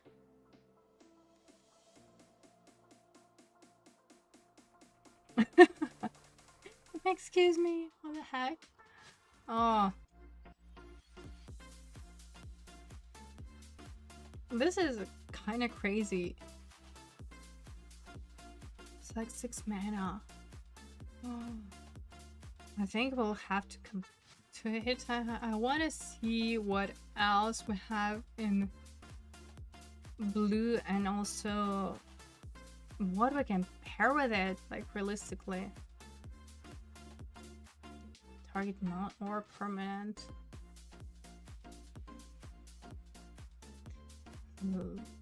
At this point, you would probably have,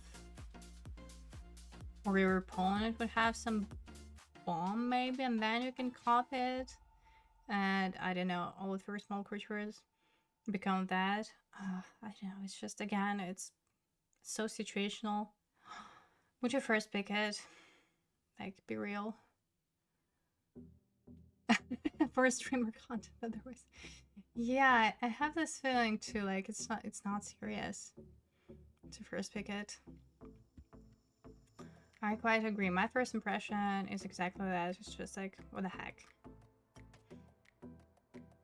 I would probably pass. Noggle the Mind, a 2-mana enchantment aura, flash, enchant creature. Enchanted creature loses all abilities and is a colorless Noggle. With base power and toughness 1/1. Oh, this is great. This is an amazing removal in blue. So yeah, this would fit literally any blue deck. Also, I love how, you know, it also loses the creature type. Oh, let's go, apps. Oko. Like, excuse me, like this is illegal. LORWYN Liege. 3 mana, legendary planeswalker Oko, with starting loyalty 3. At the beginning of your first main phase, you may pay 1 green mana. If you do, transform Oko. And I have to see what it transforms into.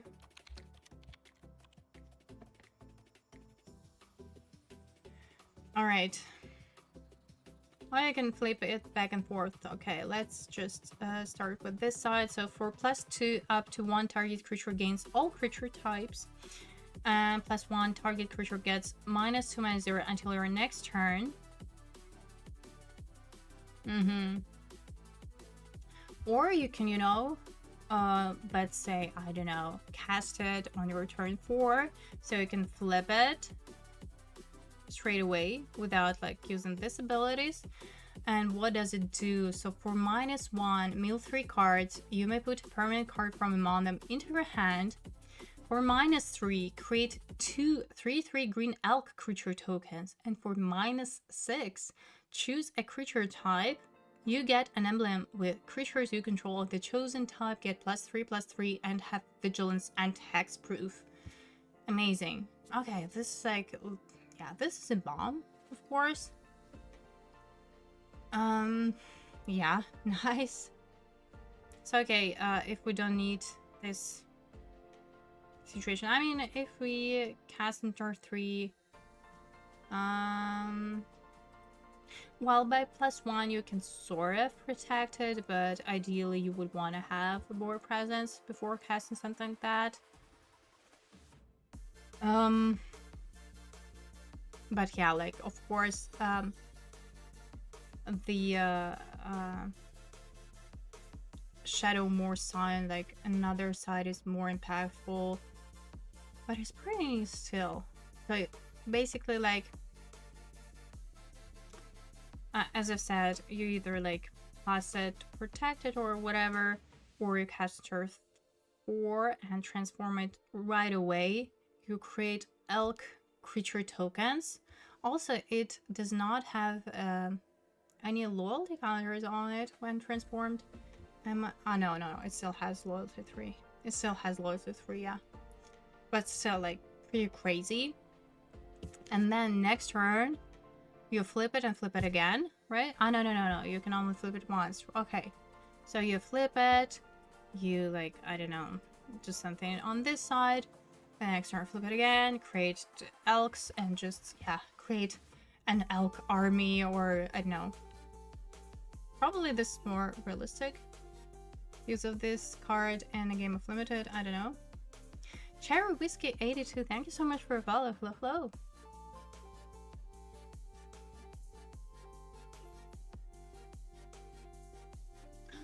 Oh, you are right. At the beginning of your first main phase, right? Oh, what I was talking about. Thank you so much. Yes, you are right. Like, honestly, like, yeah, I was probably too lost in my thoughts. Like, yeah, that would be too good, right? If you could transform it right away. I mean, still. Okay, apps for life. exactly, you know. This is illegal. Next up, Omni Changeling. For 5 mana, we have creature shapeshifter 0/0. With Convoke, you may have this creature enter as a copy of any creature on the battlefield except it has Changeling. Oh, how I do not like creatures like this. I honestly like try to avoid playing this copy kind of creatures because they are very situational. Maybe some decks can definitely benefit from it because it has Convoke.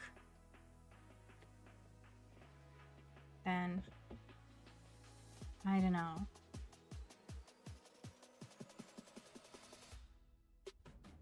I don't know. Like another plus point is that it enters as a copy of any creature, so not necessarily your own creatures. That is, you know, definitely a bonus, but still, I don't know. I'm not a fan. I'm just those copy creatures. They're so situational, honestly.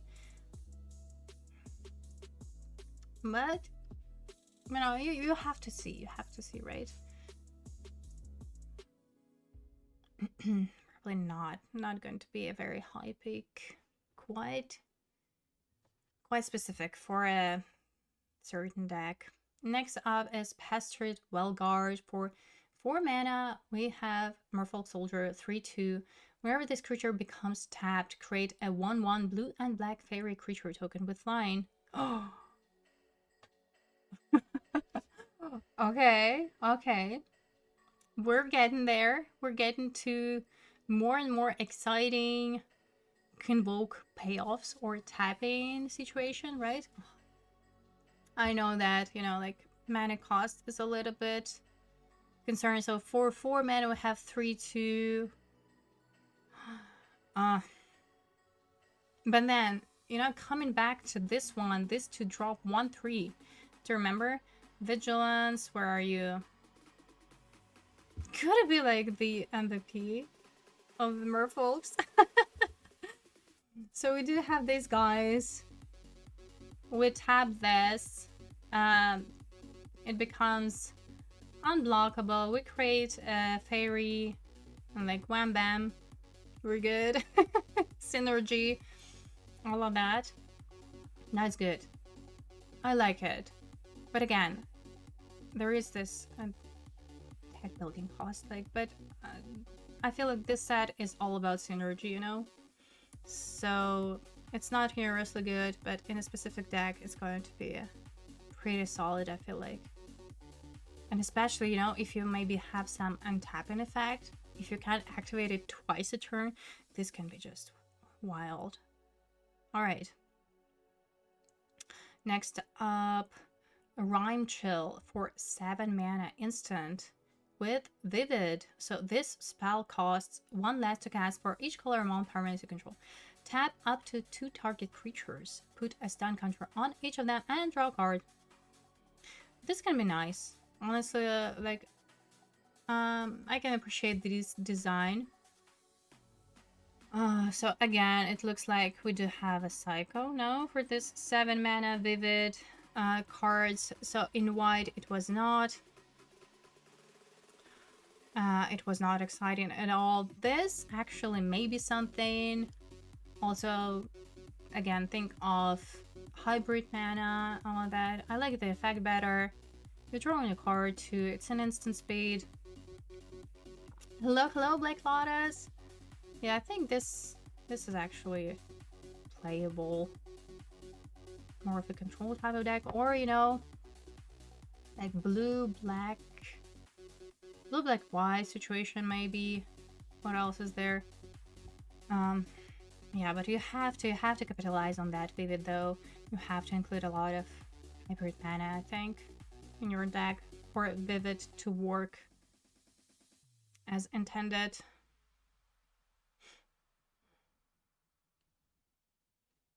I agree. This definitely looks like it has potential. All right. Next up, Rhinefire Torque. For 2 mana, we have Artifact in a rare slot. As this artifact enters, choose a creature type. Whenever a permanent you control of the chosen type enters, put a charge counter on this artifact. And for tap, remove 3 charge counters from this artifact. When you next cast an instant or sorcery spell this turn copied, you may choose new targets for the copy. This is not a limited card. And like, honestly, it's like to the point where I don't even want to try to make this work in a game of limited. I think it's slow. And just, I don't know. It is such a build around if you like first pick it and then try to make it work. So okay, it maybe typo, like creature type, is an easy condition to meet, but then you have to have like all this sorcery and instant spells, right, to justify playing this card, and I don't think it's worth it.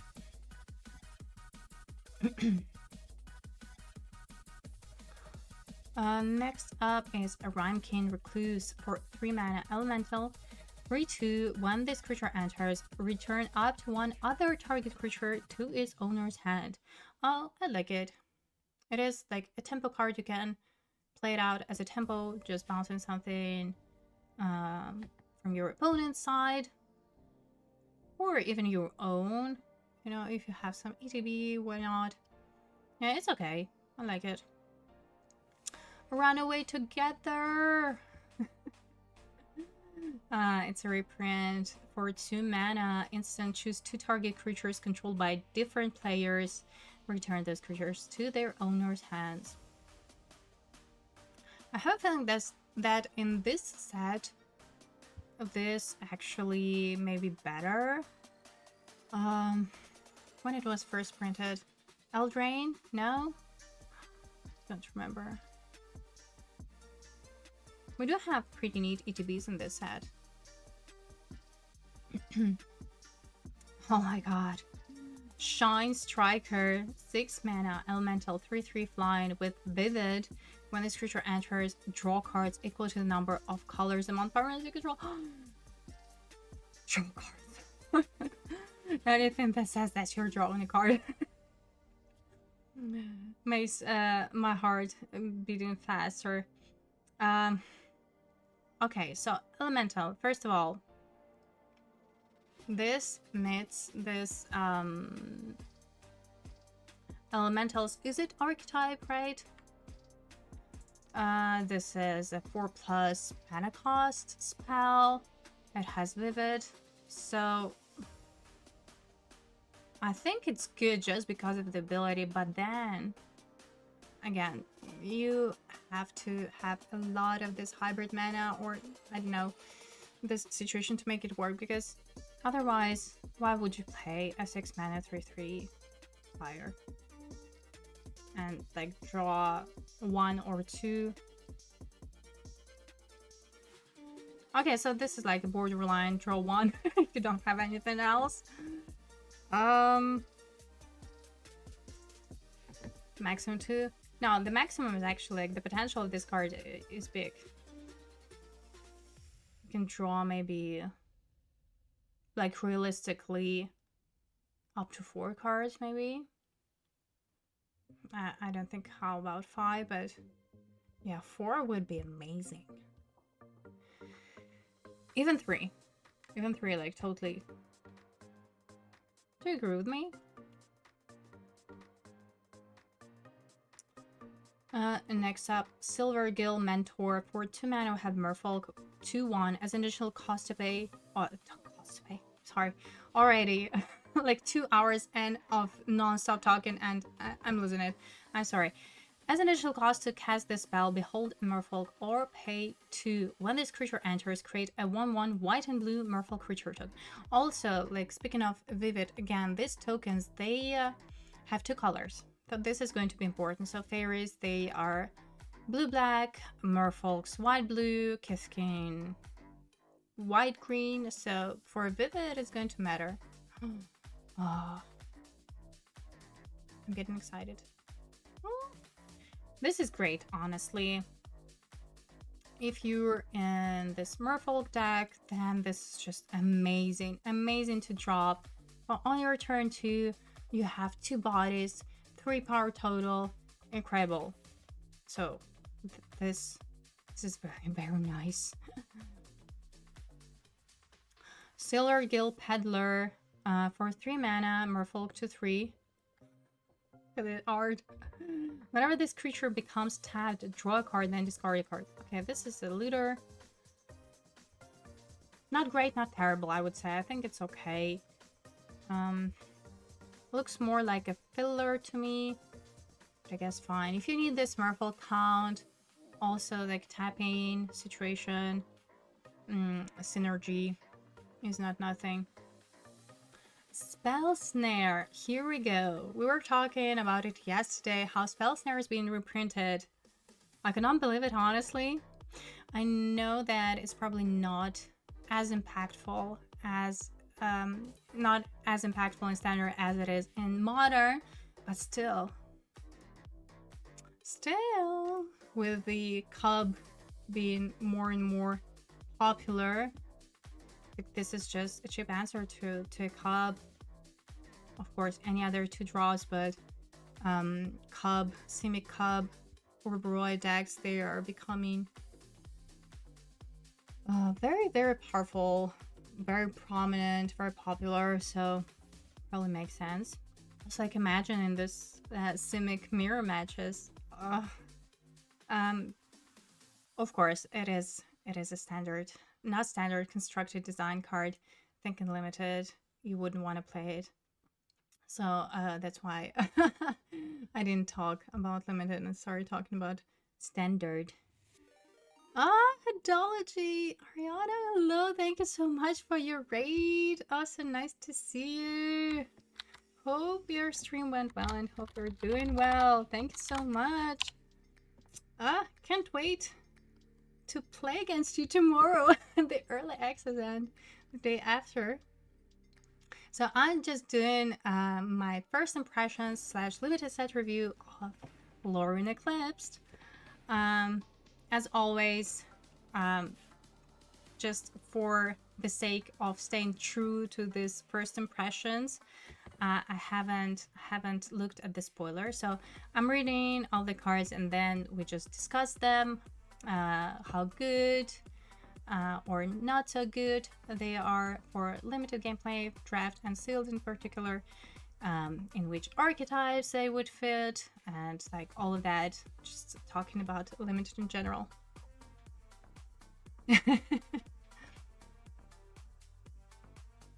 No, I do not use Instagram, so you can find me on X or Twitter at @cftutorial_, and also upload my VODs on YouTube channel at Mr. and Mrs. Spike.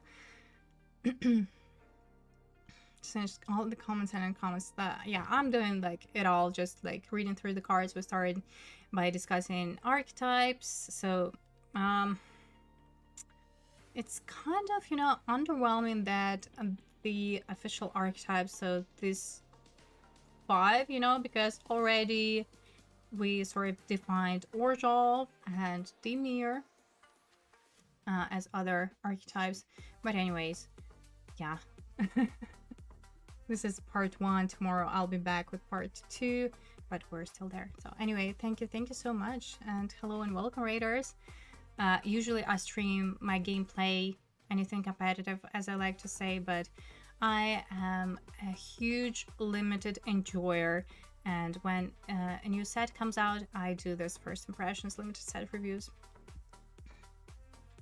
Alright, let's move on. Next up is Stratazorer. 5 mana, elemental, 3/5. With flying, when this creature enters, target creature gains flying until end turn. And let's go, basic land cycling. For 2 mana, for discard, search library for basic land card, reveal it, put it into your hand, then shuffle. Hold on, it has to be a part of the cycle. Why didn't we see it in white? So it is elemental. It fits the defined Izzet archetype. It is like 4+ mana cost. But I feel like the most important is this basic land cycling. The reason to include this into your deck. Oh, only blue and red? What the heck, right? But I guess it makes sense being them elementals, right? I would assume like the mana cost. Yeah, it's weird. Like, you would expect it to be a cycle based on the land cycling ability, but oh well. Yeah. Now I'm thinking, would you play it in any blue deck though? I know that land cycling is good. Probably, right? Maybe if you need like some cheeky splashing. I'm just thinking, if I'm like heavily invested in Merfolks, I probably wouldn't have place for it. But then if I need to splash something, then maybe. But most likely it's, yeah, exactly for Izzet. Yeah.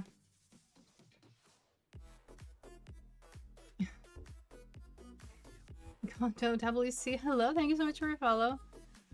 Yeah, word. I don't also like this Izzet archetype. There is always one archetype that is kind of confusing, no? Because even when we look at this 5, like Owls, like Kiskin Goblins, blah blah blah, Merfolk, pretty easy to imagine how it would look like. With Elementals, it's like, especially considering the Signpost in common, it was also quite confusing. Like, first thing you think is that it's going to be a non-creature spells archetype, but then what's up with that Signpost? But anyway, I'm going ahead of myself. Next up is Summit Sentinel. It is also an elemental though. For 2 mana, 1/3, when this creature dies, draw a card. Okay, this is an expendable creature, pretty defensive, and I guess, you know, it fits the plan. So, like, in my mind, if you're drafting Izzet elementals or this archetype, it is probably like the control archetype of the format. So you have to survive the early game, and then, you know, you start casting your 4+ overcosted spells and just win the game with payoffs or just with those spells. Yeah, I like it. I like the design of this card. It is a good defensive 2-drop, expandable. Yeah. Ooh, it's a rare Thunderflock for a whooping 9 mana. We have a rare elemental 5/5. This spell costs X less to cast, where X is the greatest mana value among elementals you control. It has flying, and when this creature enters, if you cast it, return all non-elemental creatures to their owner's hand. Ooh. Okay, this is like this is a giant archetype in Kaldheim. Oh wow, okay. Alright, so this just made me redefine my impressions of Izzet Elementals archetype. If I open it in my first pack, I would like, no question asked, and then try to build around it. Would you?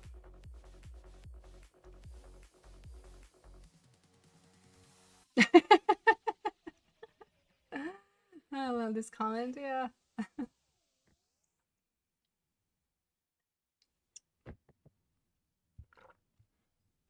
Like, honestly,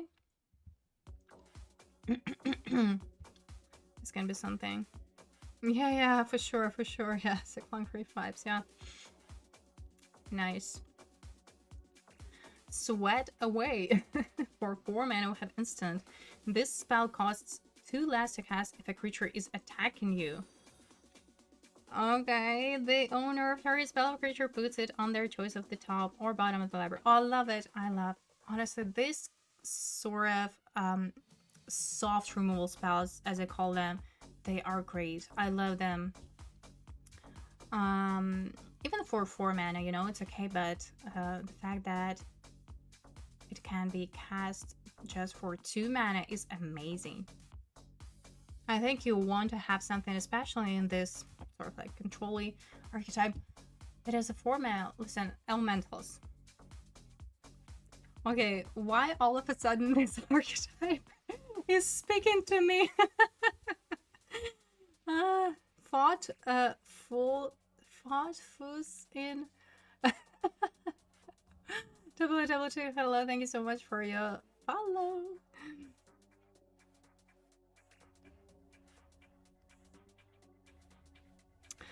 All right, so limited set review means that we are reviewing these cards in relation to the limited gameplay being sealed or draft.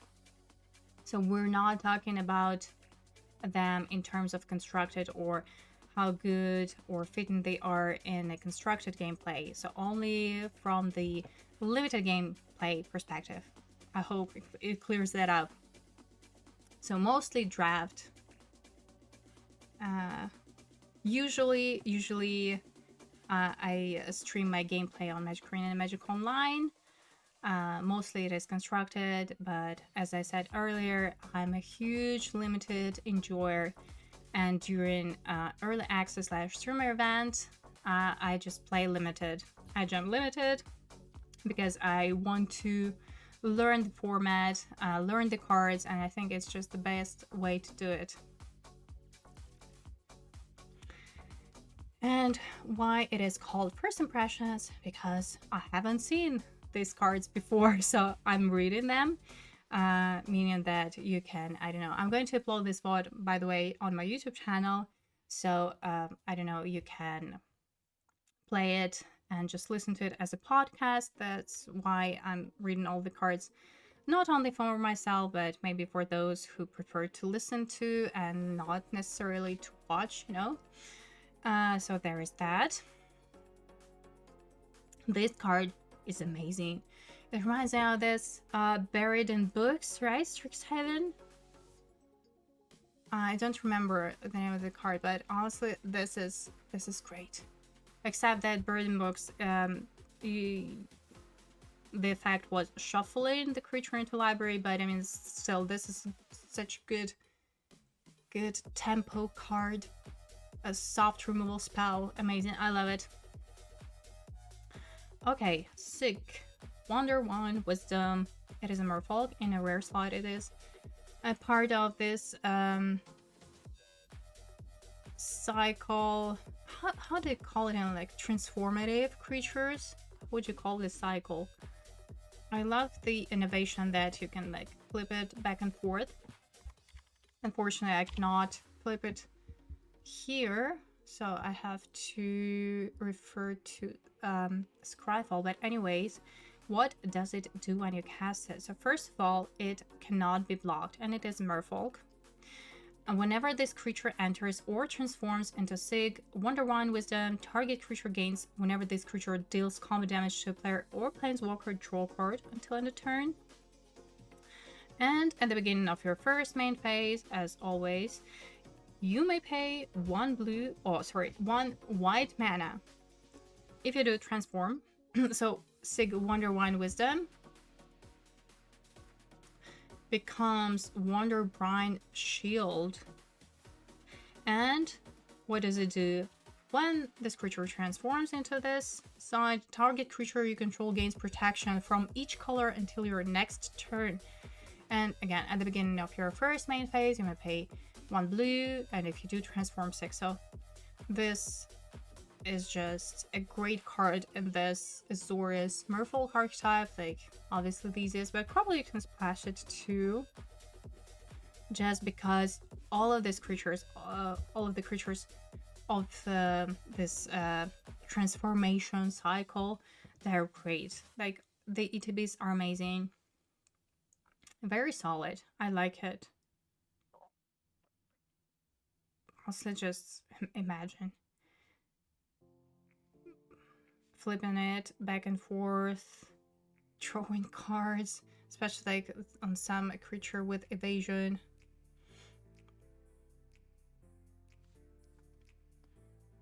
Burying books. Burying books, I think you just shuffle it into a library.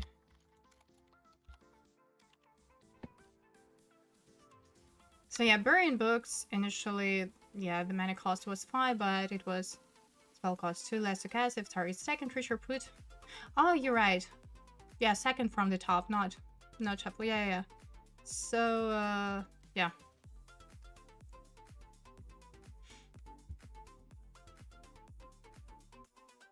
You see, like, on this layout, I cannot, like... Ah, here it is. Why I didn't work before, excuse me. But here we have it.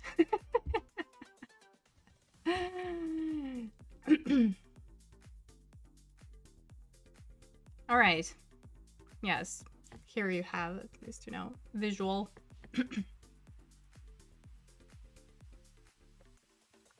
All right, great. You know, obviously first pick. Moving on, Tanafel Rhyme Speaker for 4 mana will have elemental 2/4. Whenever you cast a spell with mana value 4 greater, draw a card. Okay, let's go. 4 plus mana cost payoffs. I mean, if you're in this archetype, you would want to play it, right? Like, this is your draw engine. I know, but again, it's quite specific. Where else would you want to play it? Only in this elemental archetype, I would assume. But I love the potential. Okay, elementals, yeah. From what I can see, at least, you know, creatures are pretty defensive, so yeah, they allow you to survive this late game. Temporal Cleansing, 4 mana with Convoke.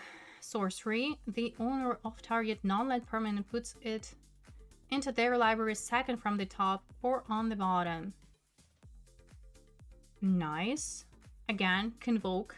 Very synergetic with Merfolks, you know. Already we've seen a bunch of cool effects on tapping those creatures. So whenever we tap a creature, it does something. Nice. And also, just honestly, even for 4 mana, it's okay. Ideally, you would want it to be an instant for this sort of soft spell removal, but still, the fact that it has this Convoke ability is amazing. Honestly, I like it a lot. I think it is going to be definitely played out well in this Merfolk archetype, very tempo. Next up, Thirst for Identity, 3 mana, instant, draw 3 cards, then discard 2 cards unless you discard a creature card.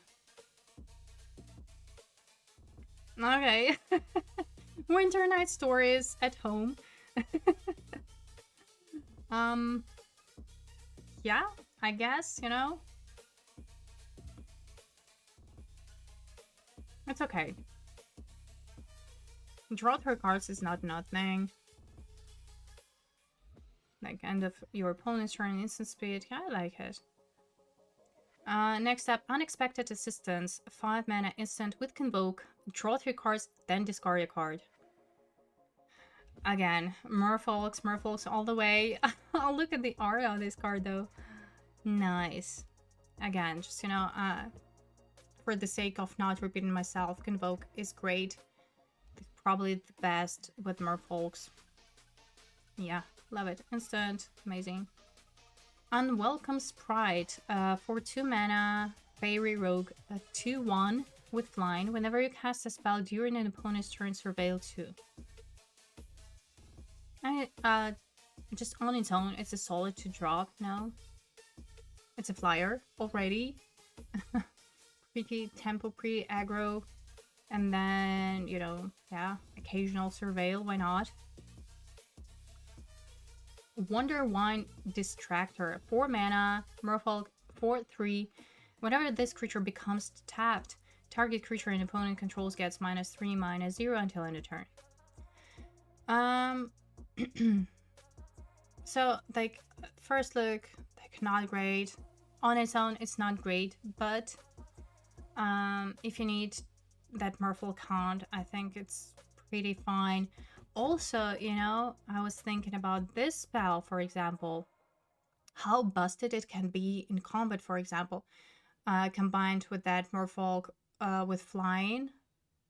When it becomes tapped, another creature gets +2/+0 or something else, you know, like this. Like on its own, it's fine, you know, 4/3 body. But then if you cast, like, combined with this effect, this may be like truly backbreaking, or I don't know. Sneaky, at least sneaky in combat or something. But yeah, on its own, not great. And next up, Wonder Wine Farewell, 7 mana. Kindred Sorcerer Merfolk, by the way, it's a sorcery with Convoke. Return 1 or 2 target non-land permanents to their owner's hands. Then, if you control a Merfolk, create a 1/1 white and blue Merfolk creature token for each permanent returned to its owner's hand this way. Oh. Now, this looks like it may be not as easy to set up, you know? Like 7 mana is quite a lot, even if it does have Convoke still.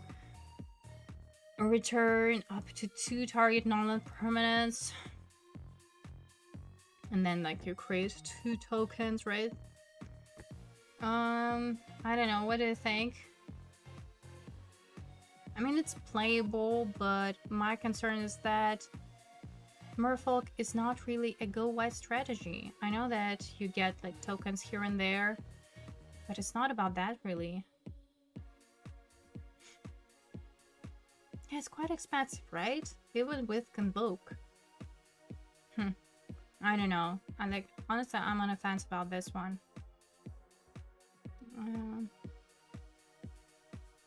Wild Unraveling, 2 blue mana instant. As an additional cost to cast the spell, Blight 2 or pay 1, counter target spell. While counter spells like cancels, I know. Honestly, like Blight 2 secretly may be good if you do have this synergy. So maybe. But other than that, just cancel. I don't think it's good. That's true. Convoking creatures won't attack. That's true. So the question is, like, can you imagine, right?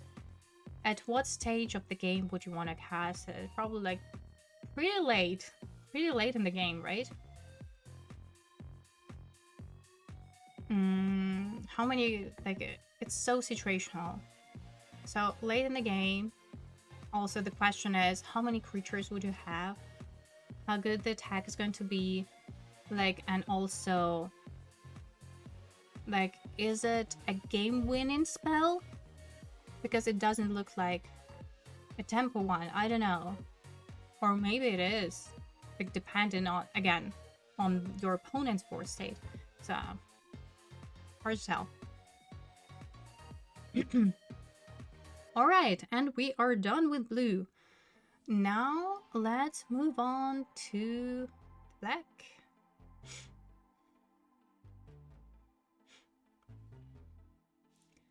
Feels like the Farewell is the worst of the big Convoke cards.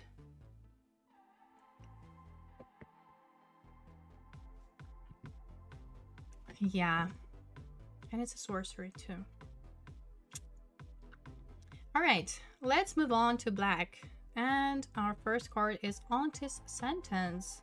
So for 2 mana, we have sorcery. It's a model card. Choose 1. Target opponent reveals their hand. You choose a non-land permanent card from it. Target player discards that card. Or target creature gets -2/-2 intelligence. Excuse me. This is good. I like it, honestly. So I think you probably would approach it as a removal spell, so just -2/-2, but then if it becomes irrelevant, it's not an empty card, maybe like somewhere like mid-game, you just discard a top hand or a bomb from your opponent's hand, right?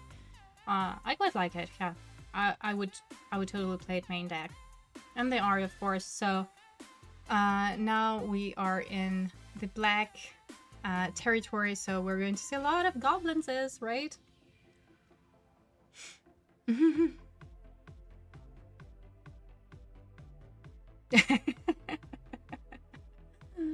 Yeah. Barbed Bloodletter. For 2 mana, we have artifact equipment with flash. When this equipment enters, attach it to target creature you control. That creature gains Wither until end of turn. Another returning mechanic from LORWYN. Wither, it deals damage to creatures in the form of -1/-1 counters. Equipped creature gets +1/+2, and equip cost is 2.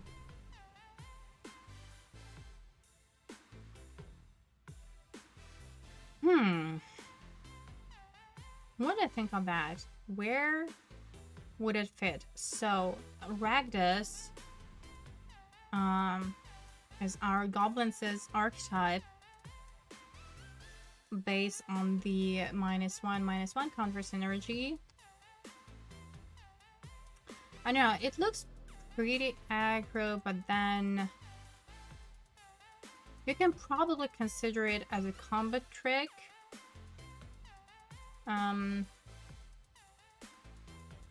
Yeah, I'm not sure, you know.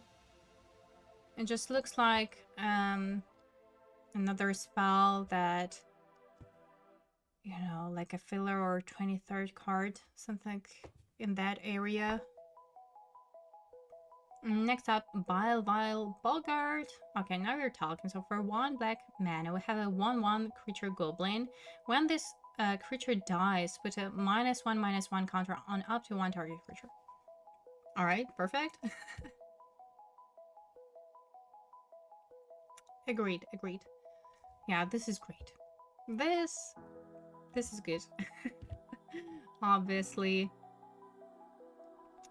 And of course, Bitter Bloom Bear. So our Bitter Blossom on legs, double black mana. It's a mythic, fairy rogue, 1/1 with flash and flying.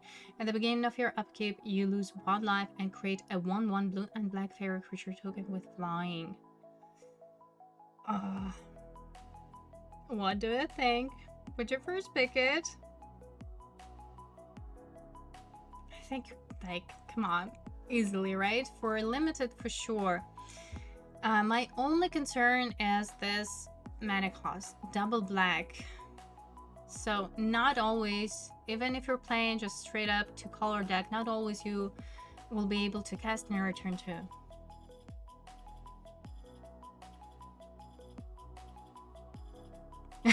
For the vibes alone. Yeah. Honestly, I'm with you on this.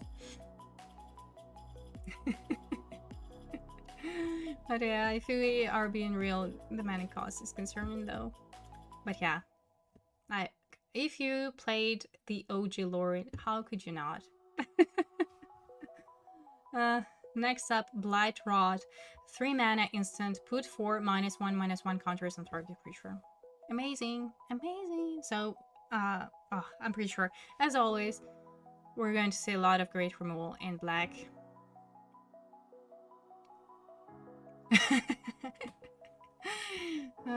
Maybe you will.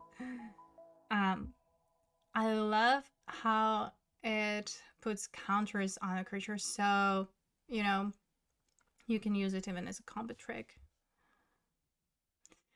Next up, Blighted Blackthorn, 5 mana. Right, 5 mana, 3/7, Treefolk creature. Whenever this creature enters or attacks, you may blight 2. If you do, you draw a card and lose 1 life. Oh, nice. So another, so to speak, like damper. Blight counters damper, right? Blight 2 is quite a lot, so it becomes like 1/5. Oh, it's still fine. It is quite defensive though, so I have a feeling that it's not as much as a Ragdos card, but more like, again, Orlov for like Dimir. It looks pretty defensive, whereas Ragdos... Ragdos is supposed to be aggro, no? Marsha Blight is 3 bulk too. Actually. Yeah. Maybe. Alright, next up is Bloodline Biddy for... Oh my god, 8 mana. Has sorcery. In a rare slot. But it has Convoke. Choose a creature type. Return all creature cards of the chosen type from your graveyard to the battlefield.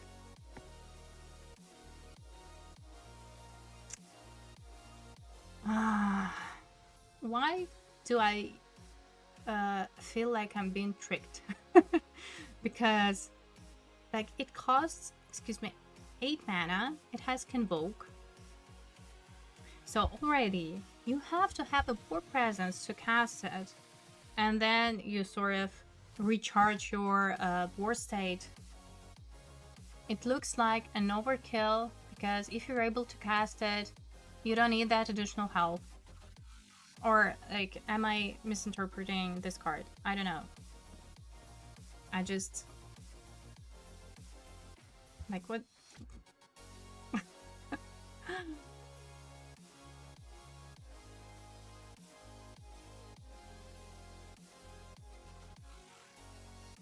Yeah, that's true. In a very, very little game.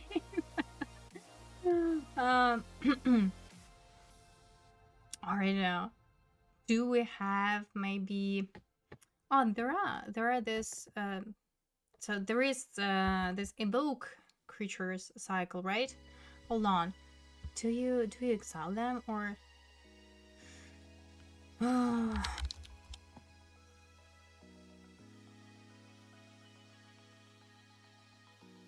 okay, we're going to talk about it later.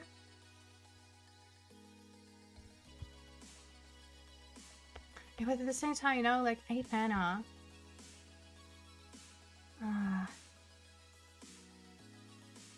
How much would you want to pay realistically for it? I don't know, like,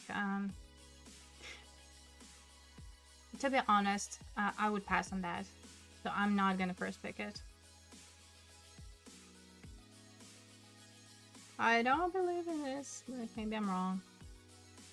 Boggart Mischief. So for 3 mana, it's enchantment, Kindred, enchantment Goblin. When this enchantment enters, you may blight 1. If you do, create 2 1/1 black and red goblin creature tokens. Every goblin creature you control dies, each opponent loses 1 life, and you gain 1 life. Oh, this is amazing. Okay, so the same as white enchantment. Were there in blue? Now I'm thinking of it. I don't remember. Did we miss a Kindred enchantment in blue? I don't think there was. Yeah, that art though. I love it, honestly. So good. It is sort of build around, but I mean, an easy one. You're drafting goblins. No, I love it. I love it. All this Blight synergy. Yeah, I like it. Next up, Boggart Prankster for 2 mana. We have a 1/3 creature goblin. Whenever you attack, target attacking goblin you control gets +1/+0 until end of turn. So it actually applies to itself. So in attack, it can become a 2/3, which is pretty aggressive if you think about it. So on turn 2, you cast this. On turn 3, you attack for 2 as you normally would with your 2-drop, except that it has a stronger toughness. That's okay, you know. It's okay to drop. And it's a goblin, of course. I didn't count that typo. Next up, Box Slither's Embrace for 2 mana sorcery. As an additional cost to cast the spell, blight 1 or pay 3, exile target creature. Amazing. Great removal. This, I'm pretty sure, is going to be useful, and if not, you know, just... yeah, for 5 mana, exile target creature. Ooh, Champion of the Weird. 4 mana, 5/5. Okay, it's a rare. It's a cycle of these creatures, where as an additional cost to cast the spell, you have to, in this case, behold the goblin and exile it. And what it does: pay 1 life, blight 2, target opponent blights 2, activate only sorcery. And when this creature leaves the battlefield, return the exiled card to its owner's hand. I would first pick it. Again, as I said before, this cycle of creatures, they're not like bomby bombs, and they're very specific to this type hole archetype. But again, like, you first pick it and then you just try and build around it. Also, like, assuming you would profit more from that blight than your opponent.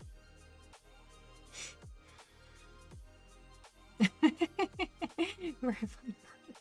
Yeah, look at him.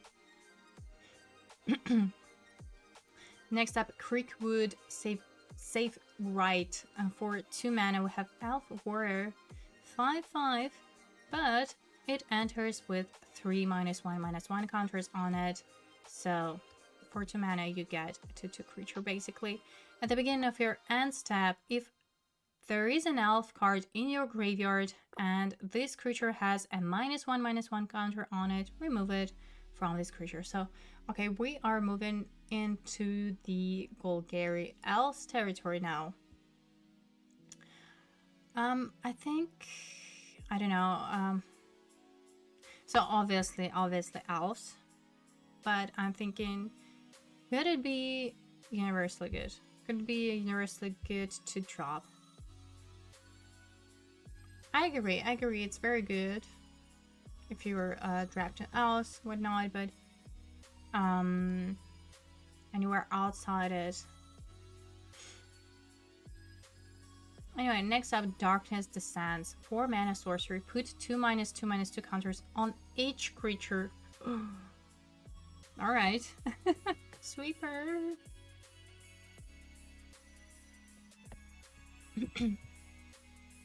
And also imagine if you have this blight synergy, or you do have like payoffs, maybe you can remove -1/-1 counters on some creatures.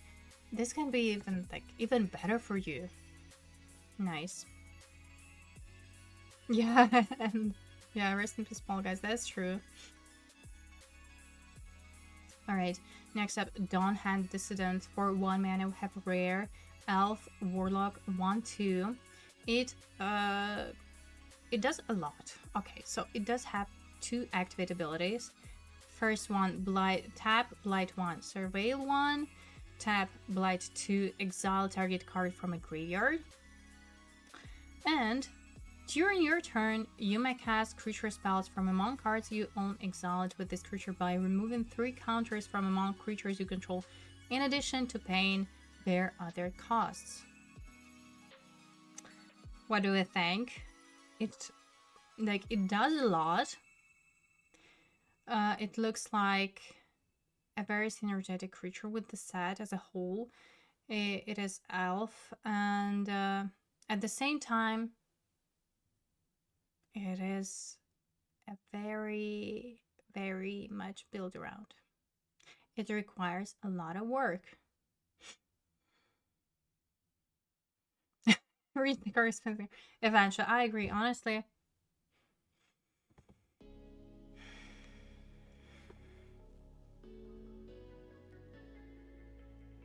Realistically, though, it would work maybe like mid to late game. I don't know, you have to definitely like build around it, honestly. Just draft. I don't know, if you decide to first pick it, then you probably would want to focus on that blight synergy as much as you can. I don't know.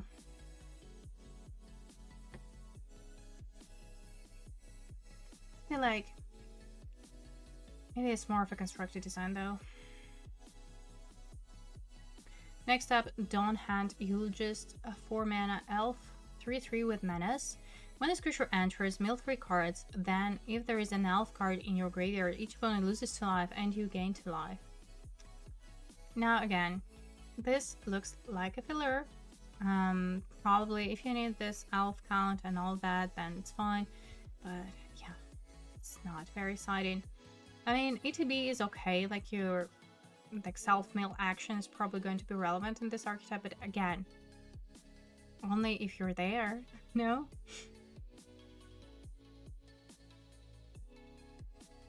The set gets lots of love from the community. I agree, honestly.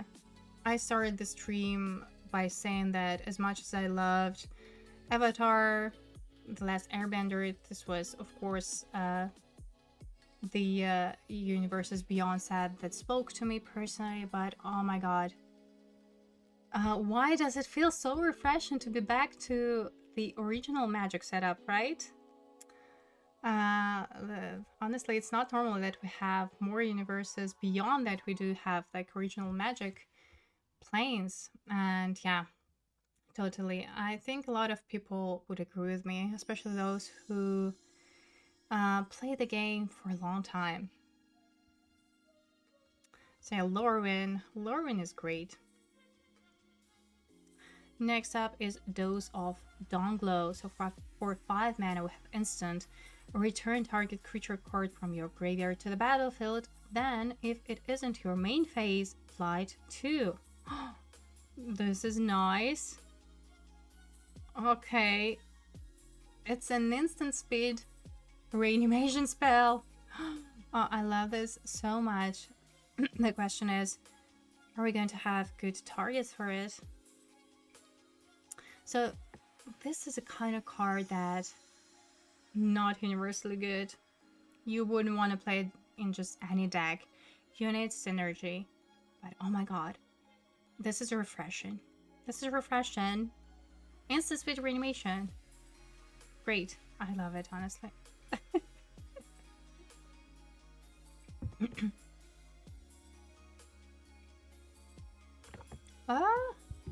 You would think Thoughtseize, but no. It's Dream Caesar. 4 mana, Fairy Rock, 3/2 with flying. When this creature enters, you may blight 1. If you do, each opponent discards a card. Okay, so again, not great, not terrible, I think. Better or even worth playing if you have this blight synergy, right? Because for, I don't know, 4 mana, 3/2 flying. Maybe not good enough right now. I don't know. But Blightmate makes it definitely better. Next up is Gloom Reaper, 5 mana. It is Elf in a rare slot, 4/4. When this creature enters, target creature control gets +X/+0 until end of turn, and up to 1 target creature an opponent controls gets -0/-X until end of turn, where X is the number of elves you control plus the number of elf cards in your graveyard. It's like, now you're talking elves. Let's go. Of course, this is an easy first pick for sure. And then again, you just build around it. You just build elves, right?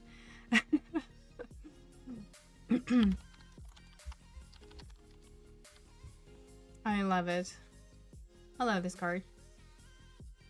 It's a very, very good payoff for this typo. Next up, Gnarlbark Elm for 3 mana. Treefolk. Listen, maybe like a Treefolk typo is Orzhov actually. This creature enters with 2 -1/-1 counters on it, and for 3 mana, remove 2 counters from this creature. Target creature gets -2/-2 until end of turn. Activate only sorcery. So I didn't say that it has power and toughness 3/4. And like initially, what we have is a 1/2 creature for 3 mana.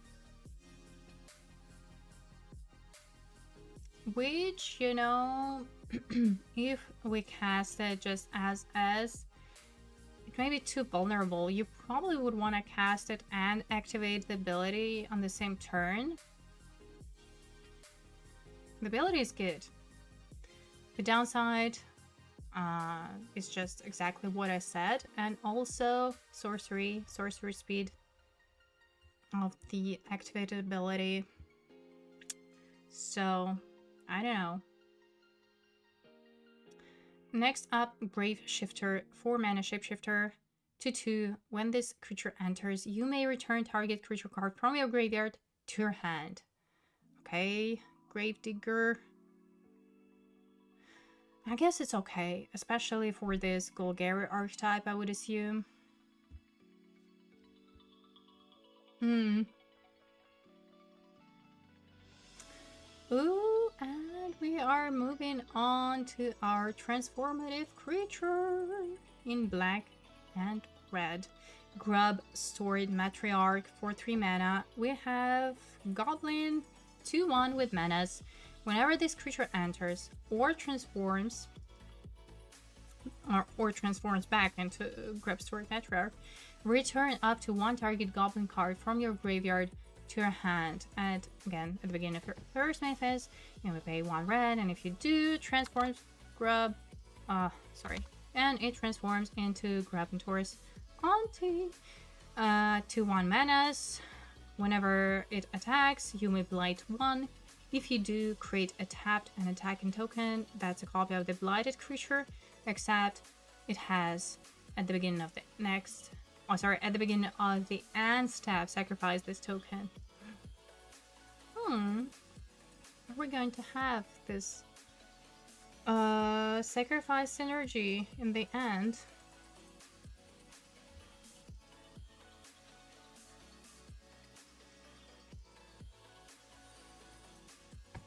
DJJ, hello, thank you so much for your follow.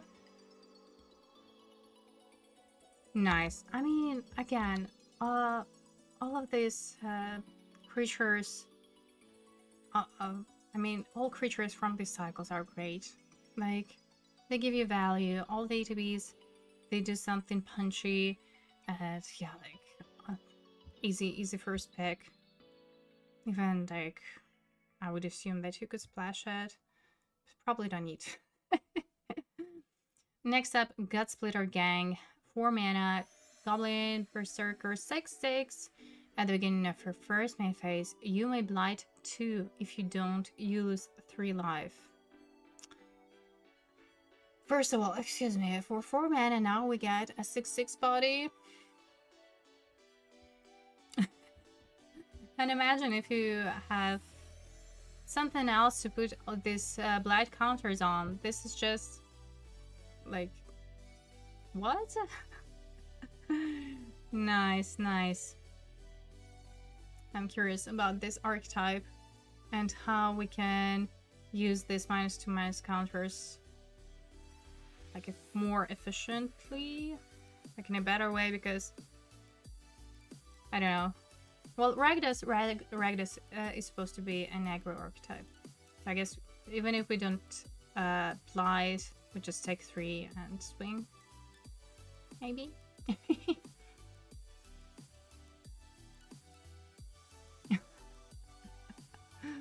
Evidence self, are you memeing? Heirloom Auntie for 3 mana. We have a 4/4.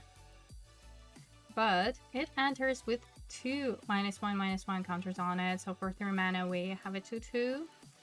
And whenever another creature you control dies, surveil 1, then remove a -1/-1 counter from this creature. Okay, I'm looking. I'm just okay. We need this sacrifice outlet. Where are you? Or right now, something. Because like naturally, creature naturally dying is like okay, but not as exciting. Where is this engine? I'm looking for it. Next up is Iron Shield Elf for 2 mana. We have Elf Warrior 3/1. Discard a card. This creature gains indestructible until end turn. Tap it. All would be well if not those blight counters. Am I right? I mean, I know that if you make your opponent blight, they would probably choose something else, but I mean, still,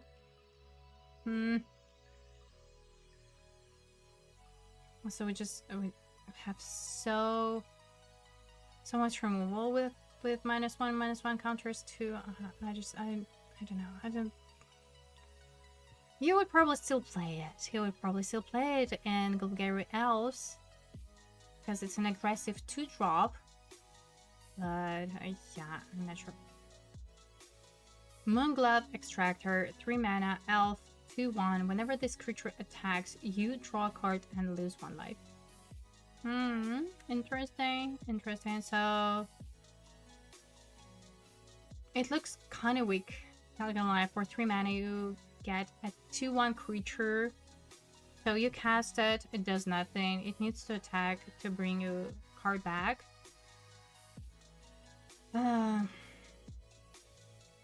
What do you think? Is it worth it? You would probably still play it again for the elves count if you're in this archetype. And it needs to attack once to justify playing. I don't know. Or maybe not. It's 3 mana still. Again, I'm on the fence about it. It doesn't have evasion, you know?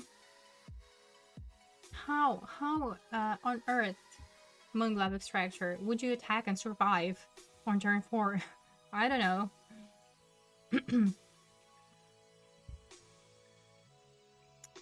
Next up is Moonshadow. I think one of the most hot cards from the set.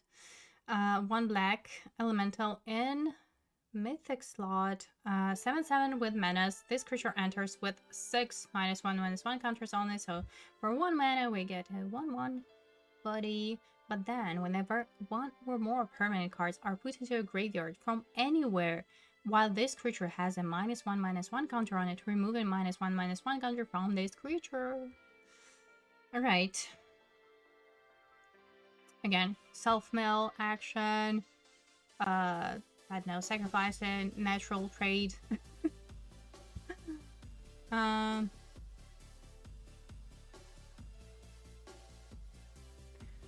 To be fair, this is a constructed design, no? I mean, in limited, it's not as good. It's okay still. Would you first pick it though? Can be pretty aggressive, and it depends on your deck, I guess. I don't know. Next up, Mornsong Aria for 3 mana. We have enchantment in a rare slot. Players can't draw cards or gain life. At the beginning of each player's draw step, that player loses 3 life, searches their library for a card, puts it into the hand, then shuffles. Oh my god.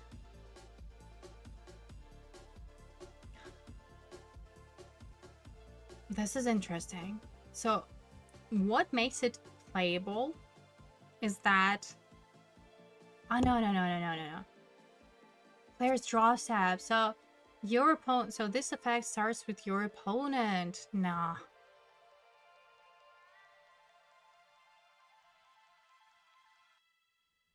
No. Everybody's just gonna look for the bombs. I don't know. Maybe if you're super aggro, but then no. This is a sort of a deal where you tap out and it does not affect the board at all.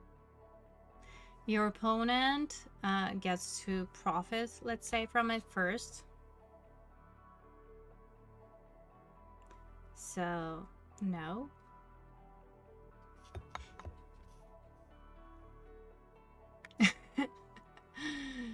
Okay. Yeah, it is a constructed design. 100%. Next up, Mud Button. Curse Tosser for 1 black mana, Goblin, 2/1. As an additional cost to cast this spell, behold the Goblin or pay 2. This creature can block. When this creature dies, destroy target creature an opponent controls with power 2 or less. Sweet. I love the cycle. This cycle is amazing. Very aggressive. They all do something useful. Love it.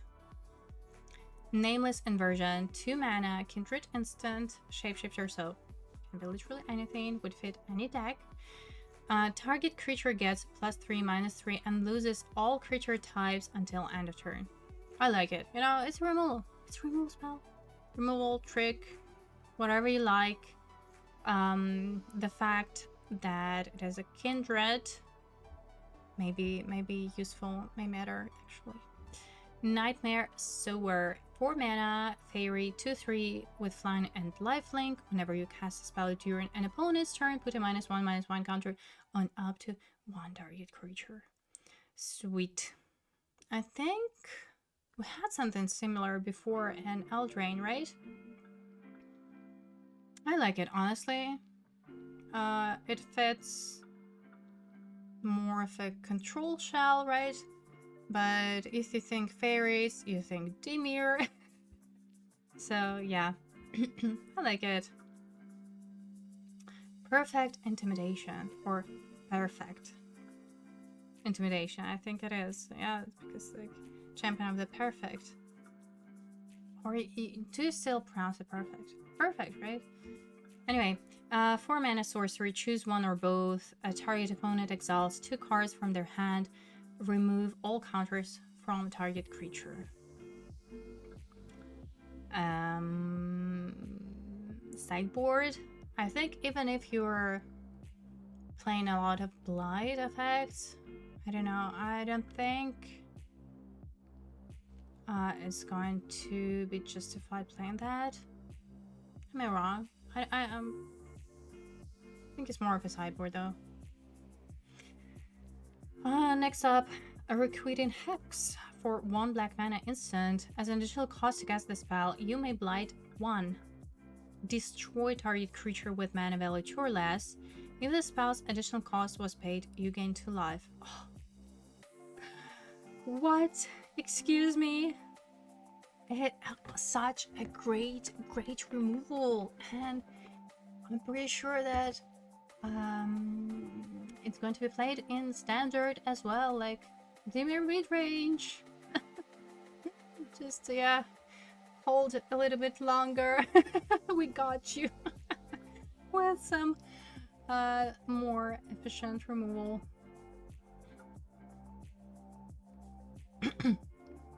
Amazing, right?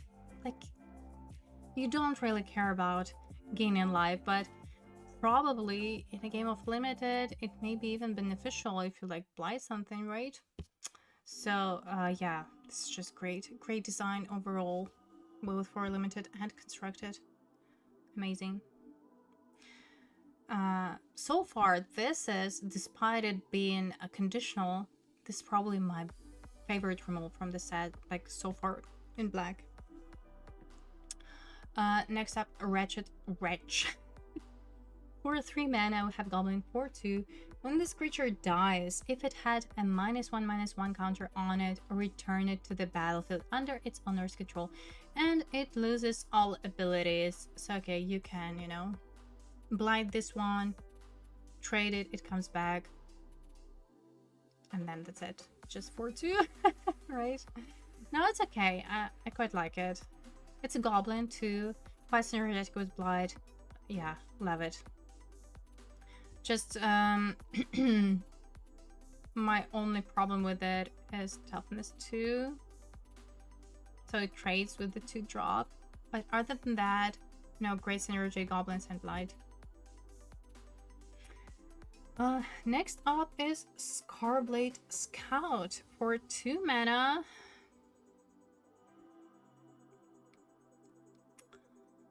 We have Elf 2/2 with lifelink. When this creature enters, mill 2 cards.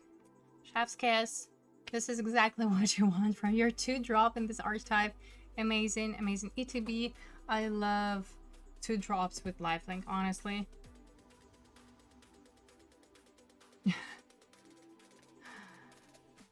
Next up is Scarblade's Malice. 1 black mana instant. Target creature control gains Death Touch and lifelink until end turn. When that creature dies this turn, create a 2/2 black and green elf creature token. This is sort of what, not really a scam spell, but this traditional black combat trick, I would say.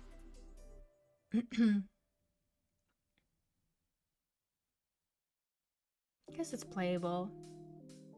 Quite mana efficient, but yeah, it's a combat trick, you know? You have to, yeah, consider that. Oh, that one, yeah, totally, that is terrible. Yeah, because I did not realize that it was this goblin is in someone else's mouth.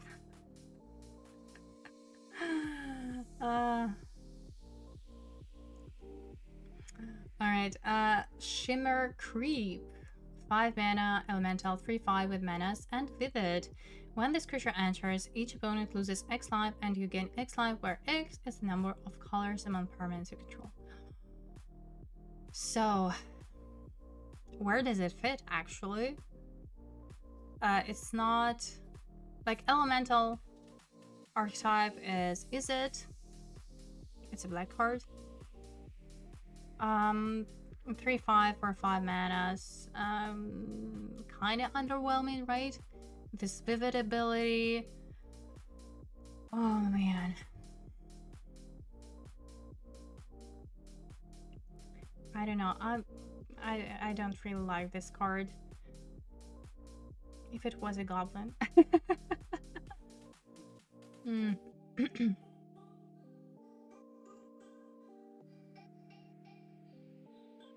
But it's not worth splashing. It's not worth splashing. I don't think so. Okay, let's you know, like TBD, but I don't think it's great anyways. Taster of Wares, 3 mana, Goblin Warlock. It's a rare, 3/2. Bear with me, there is a lot of text. So, when this creature enters, target opponent reveals X cards from their hand, where X is the number of goblins you control. You choose one of those cards, that player exiles it. If an instant or sorcery card is exiled this way, you may cast it for as long as you control this creature, and mana of any type can be spent to cast the spell. Man, it's like the stars has to align, you know, for this one to work at its full capacity. So not only you have to have a significant amount of goblins, it has to survive, and on top of it, you preferably need to exile a sorcerer on instant from your opponent's hand.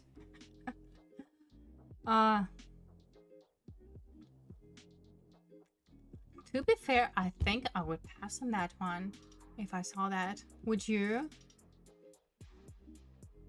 I don't know, it's just 3 mana through 2. It needs a lot of work, so I mean, okay, I don't mind drafting goblins, but still, the payoff is probably not good. What? Not good enough, right? Would you agree?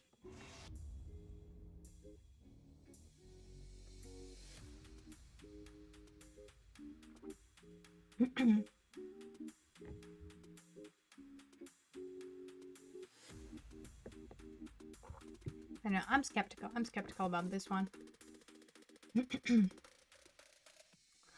Next up, Twilight Diviner for 3 mana. We have a rare Elf Cleric 3/3. When this creature enters, surveil 2. Whenever one or more other creatures you control enter, if they entered or were cast from a graveyard, create a token that's a copy of one of them. This ability triggers only once each turn. Okay, I think this is going to be great. And Skullgary Else. So first of all, you feel your graveyard, so you cast it. Like 3 mana for 3 is pretty solid. you surveil, then, you know, I'm not sure how easy actually it's going to be to trigger that.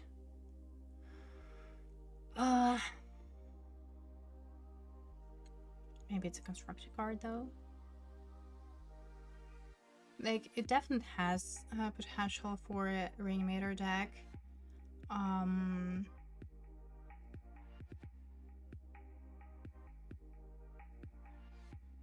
don't know. But still, this one actually I would first pick in comparison to this one. Unbury, this is our last black card. For 2 mana instant, it is a model card. We have to choose one. Return target creature card from a graveyard to your hand, or return 2 target creature cards that share a creature type from your graveyard to your hand. This art. Nice. Okay, you know what? Yeah, this is like grindy type of a deal. Yeah, sure. Why not? Ashling Rekindled. 2 mana. 1/3 elemental. Whenever this creature enters or transforms back into Ashling Rekindled, you may discard a card. If you do, draw a card. Okay, so this is our Ramage effect. And as always with this kind of creatures, at the beginning of your first main phase, you may pay 1 blue mana, and if you do, transform Ashling. And it transforms into Ashling Rhymebound whenever this creature transforms into Ashling Rhymebound. And at the beginning of your first main phase, add 2 mana of any one color. Spend this mana only to cast spells with mana value 4 or greater. Okay, let's go. Let's go. This enabler basically for your big spells is ramping. Amazing. Oh, I love this one. So this is quite specific to this archetype actually.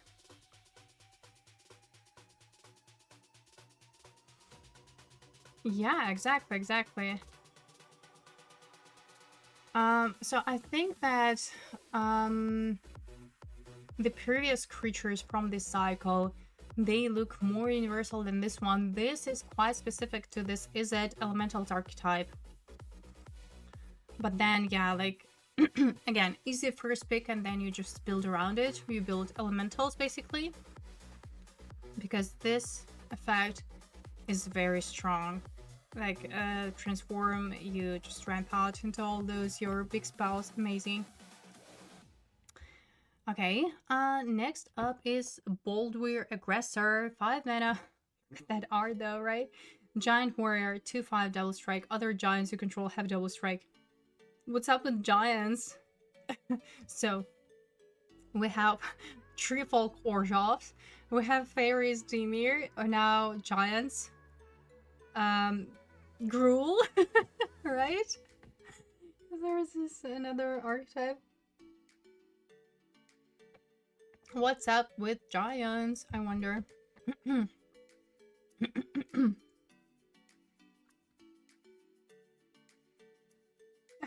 I don't know. It just does not fit anything we've seen before. It's not an elemental. It's like other giants have double strike. It has double strike, and other giants have double strike. You control though. Anyway, yeah, I just don't get it. We have to see green, right? We have to see green. I have a feeling. Next up, Bone Club Berserker, 4 mana, Goblin, 4/2, 4/2, 2/4. I'm sorry, I'm already like getting dizzy. This creature gets +2/+0 for each other goblin you control. Huh.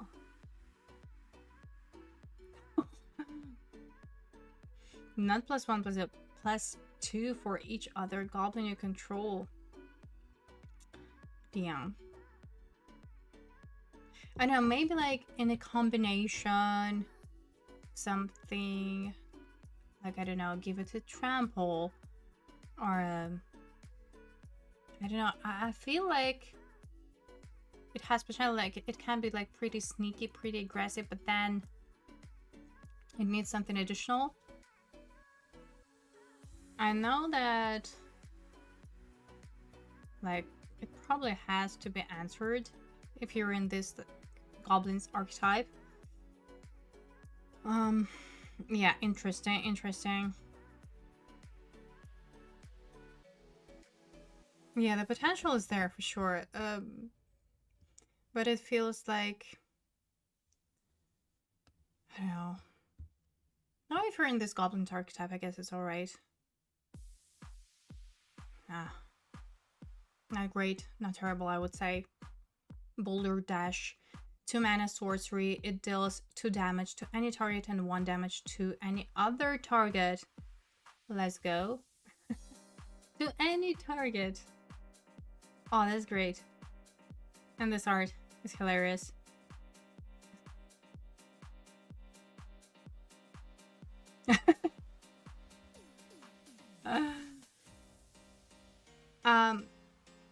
I actually had the same question in my head. Do we have a fling when I said that it would require some additional work, you know? Like, I don't know, or something else. Like trample or a fling effect, that would be amazing. Like, on its own, I guess it's okay, but, you know, like, you want to have this additional punch to it, right? Anyway. I don't think we do, though. But maybe we do. Do we? Brambleback Brute. For 3 mana.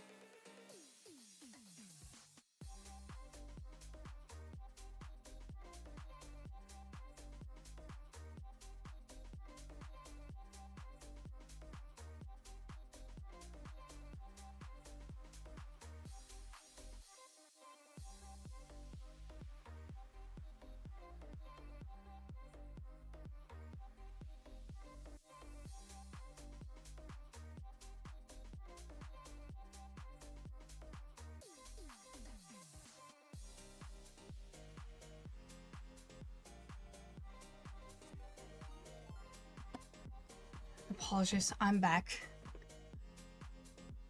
Oh my god, Canister! Hello, thank you so much for your raid! Let's go! Today I'm doing first impressions / limited set review of the new Magic the Gathering set LORWYN Eclipsed. Thank you so much for your raid, appreciate it a lot. Hope you had a wonderful and successful stream. Hello and welcome, raiders. I'm so happy to see you all here. Thank you. I appreciate it a lot. Let's go. So, if you're new to my channel, I'm Maria. I stream anything competitive, as I like to say, both on Magic Arena and Magic Online. But as always, when the new set comes out, I do this first impressions / limited set reviews. So the point is, I do not look at the spoiler beforehand, so I could, you know, read the cards and we could discuss them on stream live. That's what I'm doing today. So this is part 2. I will be back tomorrow with part... So what am I saying? I will be back tomorrow with part 2, and this is part 1. Already, I'm kind of losing my mind after 3.5 hours of talking non-stop. So bear with me. But yeah, we're reviewing red color right now. So after red, I'm going to wrap it up and we'll be back starting with green tomorrow. So yeah, thank you again so much, appreciate it, and thank you for your follow, Canister. Thank you. All right, let's go back to it. Brambleback Brute, a 3 mana giant warrior. Okay, so giant, because I was confused before with this. It's like, what? Giants now? Because here you see like the defined archetypes again. There are only 5 of them, which seems quite restricted, but those are defined archetypes by the wizards, and we do not have giants here, but apparently as we figured out, Orzhov is probably Tree Folks, Dimir is Fairies, and now Giants is Cruel. So, Brambleback Brute. For 3 mana, we have a 4/5 Giant. This creature enters with 2 -1/-1 counters on it and has an activate ability for 2. Remove a counter from this creature. Target creature can block this turn. Activate only sorcery. I mean, so for 3 mana, initially we get a 2/3 creature, which is, you know, not very exciting. But then, of course, like next turn, it can get like pretty punchy, right? Also, it can be your, so to speak, like blight counter stumper because of the activate ability. Like Ragdas, I know Ragdas is Goblin says, it's not a Goblin, but still. We do have a lot of blight action. We can just, you know, whatever. We use this ability. Some other creatures, they get unblockable, so to speak, or like, you know, your opponent's creatures can block. We get a very nice combat, and all in all, like pretty aggressive and nice blight synergy as well. I like it. I like it. Sure, you don't have to like focus on that type, I guess. Just more on the blight synergy, I think. Next up, Burning Curiosity. 3 mana sorcery. As an additional cost to cast this spell, you may blight 1. Exile the top 2 cards of your library. If this spell's additional cost was paid, exile the top 3 cards instead until the end of your next turn. You may play those cards. To be honest, this kind of cards, they're good, but they rarely make the cut in a trap deck, I feel like. Also, like the difference is that 2 versus 3 cards, like not exciting. I know that maybe if you need this additional blight effect, I don't know, and like some grindier action, like some value action for your deck, then maybe, but to be honest, I just don't think that it ever makes the cut. Or maybe it does, it's like your 23rd card maybe. Alright, next up, Champion of the Path, 4 mana. It is Elemental. Let's go. Elemental is described as Izzet. 7/3. It is a rare. As an additional cost to cast the spell, behold an element and exile it. Okay, so this is part of this cycle. Whenever another elemental you control enters, it deals damage equal to its power to each opponent. And as with all these creatures in the cycle, when it leaves the battlefield, return the exile card to its owner's hand. Again, it's not like a bomb on its own. It requires some deck building, basically like a build around, but at the same time, the question that I always ask, would you first pick it? And again, I would. I wouldn't just build around it, because like honestly, this is something. Whenever another elemental control enters, it deals damage equal to its power. I mean, to be fair, elementals that we've seen in blue, they were quite defensive. So now we probably have to see what's up with red elementals. But I mean, still. First because Bird's calling. Yeah, let's go, let's go. Toughness is quite concerning, but other than that...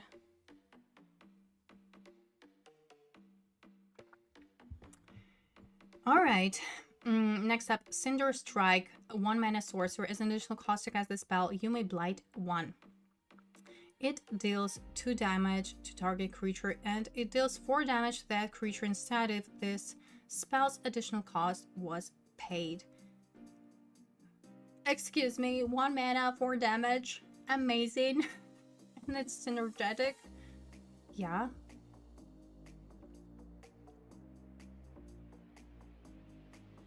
Honestly, great. Even without this additional cost, like 1 mana to damage, nice. Sorcerer speed, sure, but whatever. But the fact that, you know, you can even include it into your synergy, like with the rest of the deck, it's amazing. I love it. Next up, Collective Inferno, 5 mana enchantment in a rare slot, and it has Convoke. As this enchantment enters, choose a creature type. Double all damage that sources you control of the chosen type would deal. Also, this can be pretty punchy, you know? At first, you would look at it, what the heck, right?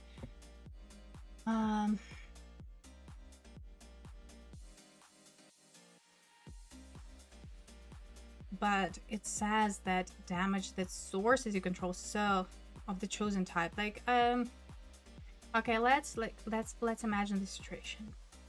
Let's say we are, or a goblin says, let's say we're in Ragus, right? How easy it's going to be, like without Convoke, let's imagine we do have a board, so we just cast it, we attack. With Convoke, we probably don't have a good attack. Then with Elementals, probably it's going to be better because we profit from the 4+ mana cost, right? Also, we do have some burn spells too. Next turn, we just need to survive till next turn.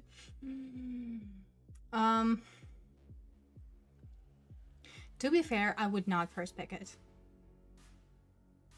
If I got past this card, then I would play it, but I would not first pick it, I think. Like, and probably I would be most happy to play it in Izzet. Just again, because we do have other payoffs for this 4+ mana cost spells. Yeah, I guess that's it. This is where I stand on this card. Next up, Elder Auntie, 3 mana Goblin Warlock 2/2. When this creature enters, create a 1/1 black and red Goblin creature token. Nice, sweet, great. 3 mana, 3 power, 2 bodies. I love it. Goblin says all the way. So we've seen similar creatures in the previous sets, and they all win. Okay, you know, like it depends on the set so much, but just in vacuum in general, it looks great. It fits the archetype. It's a type hole creature like Goblin says and all that. Pretty easy. Next up, Endblaze Epiphany X and 1 red. We have instant in a rare slot. Endblaze Epiphany deals X damage to target creature. When that creature dies this turn, exile a number of cards from the top of your library equal to its power. Then choose a card, exile this way. Until the end of turn, until the end of your next turn, you may play that card.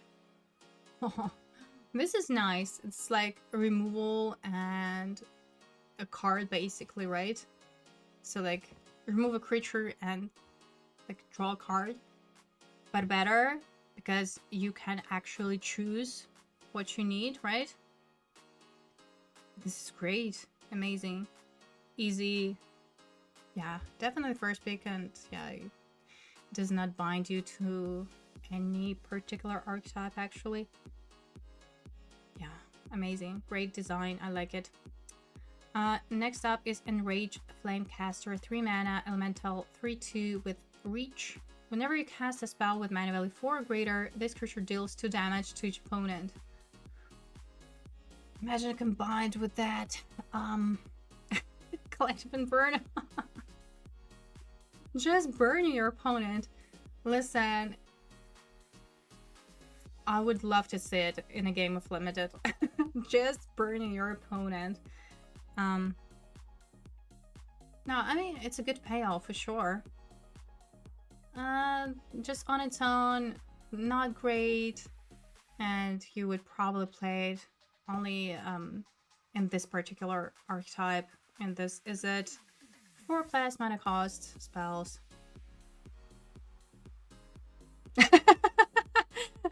This one's in the solo match. Explosive. Yeah, honestly. exactly that. Next up, Explosive Prodigy, 2 mana, elemental sorcerer, 1/1 with Vivid. When this creature enters, it deals X damage to target creature and opponent controls, where X is the number of colors among permanents you control. Nice. So listen, this is not your 2-drop, right? This can be something. This can be something mid to late game.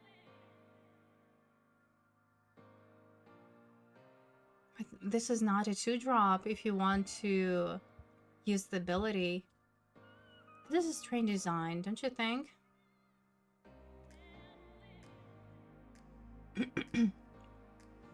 Oh, Reach and Red. Yeah, coming back to this one. Yeah, I noticed that too. I think this is pretty spicy.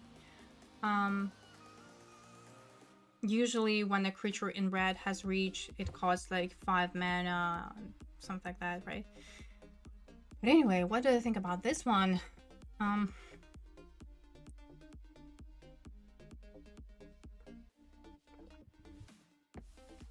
I think first look at it, we probably need to approach it as a removal spell.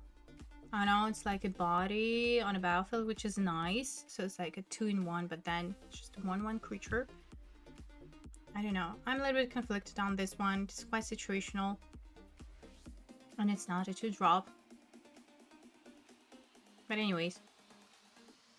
The ability looks promising. Next up is Feed the Flames. 4 mana instant. It deals 5 damage to target creature. If that creature would die this turn, exile it instead. Perfect. 4 mana, 5 damage, and exile a creature. Like, is it getting any better? Amazing. Great removal in red. Flame Chain Mauler, 2 mana, elemental, 2/2 with an activate ability for 2 mana. This creature gets +1/+0 and gains mana until end of turn. Yeah. This is a good 2-drop for this is a deck. It's a mana sinker. Yeah. It's okay, you know? It is a 2-drop. Not universal. Where is it? I guess it is, you know, it's just a 2-drop, you can approach it like that, but for these deck and like elemental count, it may matter. Next up, Flame Braider, 2 mana, elemental, bard, 2/2, and has an activate ability for tap. Add 2 mana in any combination of colors. Spend this mana only to cast elemental spells or activate abilities of elemental sources. Alright, so yeah. This is going to be great in this particular archetype. So from what we saw so far, and both red and blue elementals are not so hard to combine together, right? Like, at the beginning I thought that it would be like the weird archetype of the set, but honestly, like now it kind of all makes sense. Hello, no, these are new Magic the Gathering cards.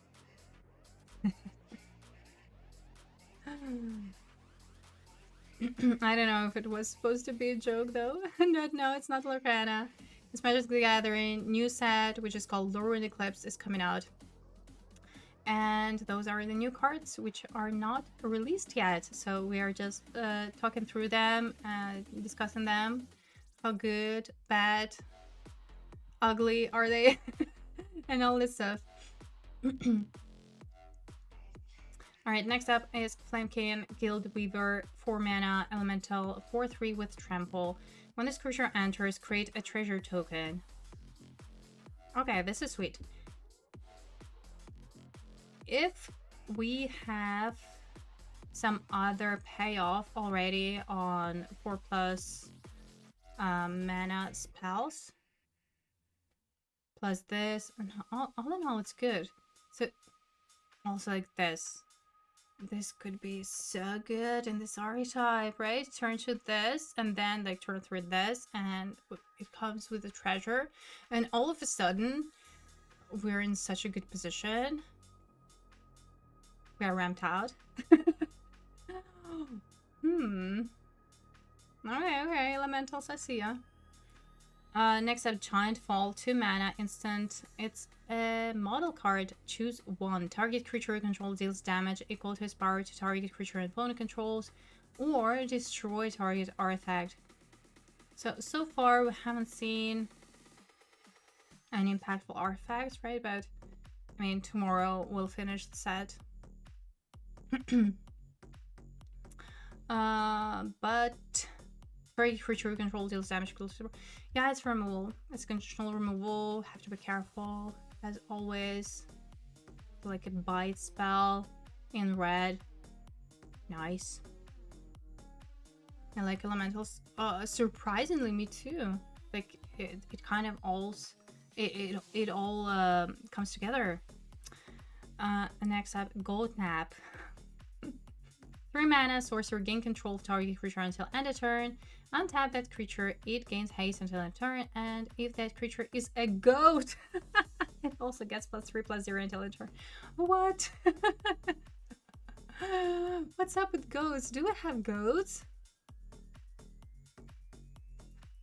Oh yeah, so it's a threatened spell. Yeah, like, what? If that creature is a goat? Oh my god. What's going on right now? Like, honestly, it looks so unhinged, and I love it. But, like, for real, are there any goats? All changelings are goats. Hello, Zephyr. Yeah, that makes sense. But this is funny. All right, we haven't really seen any like sacrifice effects, right? Or like sacrifice enablers, really. True. Okay, next up, Goliath Daydreamer, 4 mana. It's a giant. In a rare slot, 4/4, whenever you cast an instant or sorcery spell from your hand, exile that card with a dream counter on it, instead of putting it into your graveyard as it resolves. Okay, let's just process that. Then, whenever this creature attacks, you may cast a spell from among cards you own in exile with the dream counters on them without paying its mana cost. Man. Whenever you cast an instant or sorcery spell from your hand, exile that card with the dream counter. Okay, so basically, you may cast like your instant or sorcery twice, right? If we translate it into a human language. But except for this creature has to attack for it to work, which, you know, it's not hard, especially if it was a removal spell, right? So, cast this one, cast a removal spell, you attack, cast it again to another. Ugh, amazing. Nice, I like it. Judge and Stare. Hello, thank you so much for your follow. This is very good. This is extremely good. And also like 4 mana, 4/4. But then, you know, it lives up to being a rare, so it's a very good rare. Yes, exiled with the counter.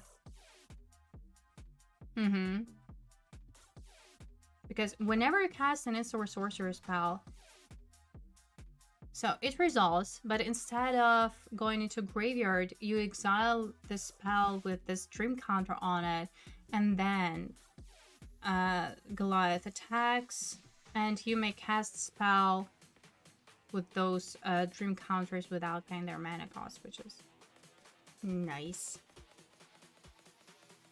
Yeah, Sail's exiled with a counter.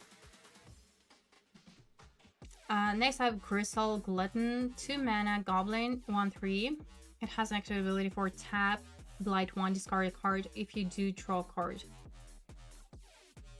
Okay.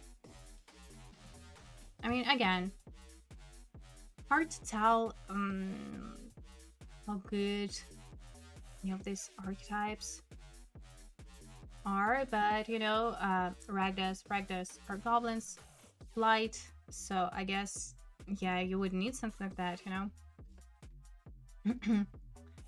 Next up, Hexen Sculpture for 2 mana, Goblin, 2/2. It is a rare. This spell can be countered. It has ward pay to life. Spells you control can be countered, and other creatures you control have ward pay to life. I mean, it's nice, but again, I think it is more of a constructed design, right? Because for limited, being into rare, it's not very exciting. It's good, but it's not very impactful in a game of limited as much as it is in a game of constructed, I think. Hello there, how are you? So, that being said, you first pick it. I mean, you open it in your first pack. Would you first pick it? I probably wouldn't. I mean, I would play it if I get past it, but I would not like first pick it. Next up, Impolite Entrance. 1 red mana sorcery, target creature gains trample and haste until end turn, draw a card. Sorcery. Like, double spelling doesn't matter here, right? Non-creature spells, also no. So, basically, like, you cycle this. Or, like, you combine it with that goblin. I remember I was asking, or talking rather, if there is a chance to give that goblin a trample. That goblin that gets +2/+0 for each other goblin you control. But it's just, yeah, not realistic. Cheesy. Next up, Kindle the Inner Flame, 4 mana, Kindred Sorcerer Elemental this time. Create a token that's a copy of target creature you control, except it has haste, and at the beginning of the end step, sacrifice this token. It has flashback. Behold, 3 elementals.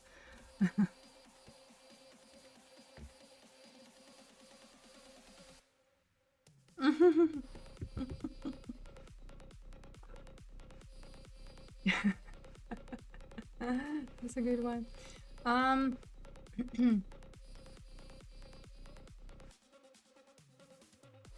Create a token that's a copy of target creature. Again, I'm not a fan of spells like this. Like, the chances of the blowout are so high with something like that. Like, it is so freaking situational. I don't know.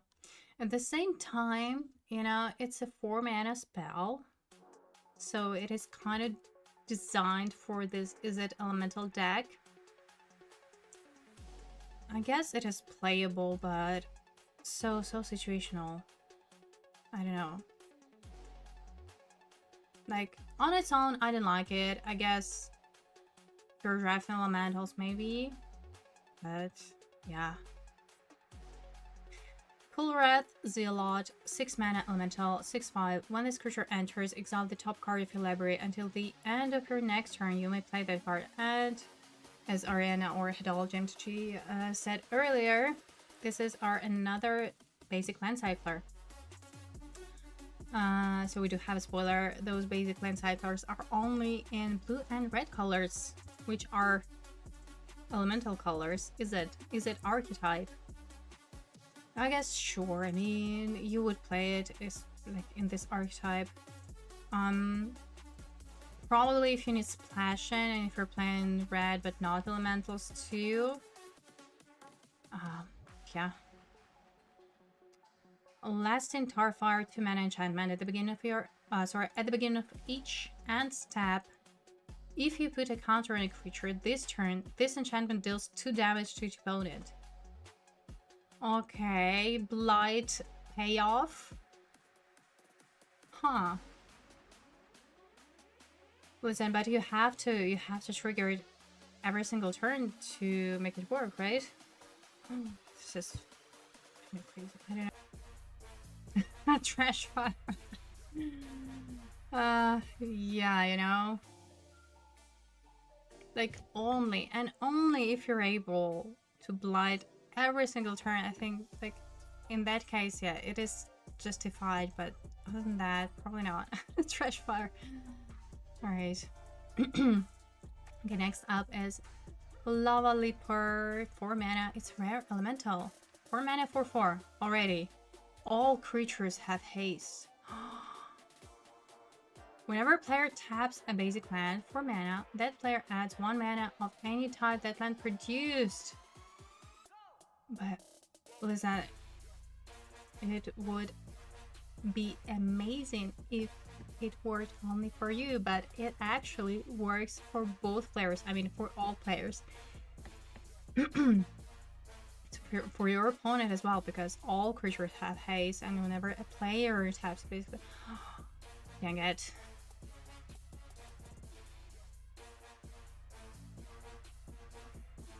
This kind of changes everything though. Because like in a game of limited, just imagine it's gonna depend whether you're on the play or on the draw. It's good only if you're very aggressive and you're not playing from behind, because if you're playing from behind excuse me, at the same time, you know, maybe you could profit from it better than your opponent, or at least you could hope for it, because let's say you're building this elemental deck, so you have a lot. Now that I'm thinking, maybe you shouldn't have a lot of like 4+ mana costs in your draft deck, but at the same time, this is what this archetype is about. So assuming that you would benefit from it more than your opponent, so you could cast those super expensive, impactful spells faster, cheaper, I don't know. Then, I don't know. Yeah, this is just, this is like another,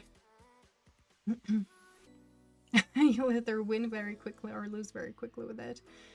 Another comment. Yeah, I don't know. To be honest, I would be scared. I would probably chicken out to first pick this card. So, I don't know. Meek Attack, 3 mana enchantment, and it's a mythic. For 2 mana, you may put a creature card with total power and toughness 5 or less from your hand onto the battlefield. That creature gains haste at the beginning of the next end step. Sacrifice that creature. Oh! So... not a sneak attack, but meek attack. How cute. I don't even know how to approach something like that for limited. We do not have like any sacrifice enablers, no? Or I don't know.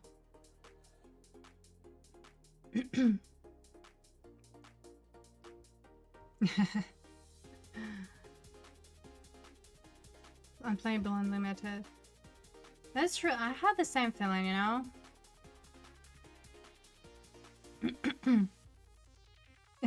Charge, aim for the cuticles. The flavors, though. The flavor is great. That one thing is undeniable. Yeah, I guess it's more of a constructed design. Reckless Ransacking, 2 mana instant. Target creature gets +3/+2 until in turn creates treasure token. Look at that art. Like, what the heck? That easel.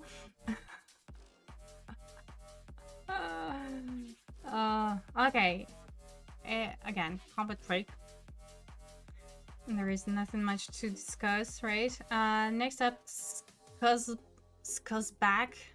Scrounger. 2 mana, it's a rare Goblin Warrior, 3/2. At the beginning of your first main phase, you may blight one. If you do, create a treasure token. Oh, sweet. This is nice.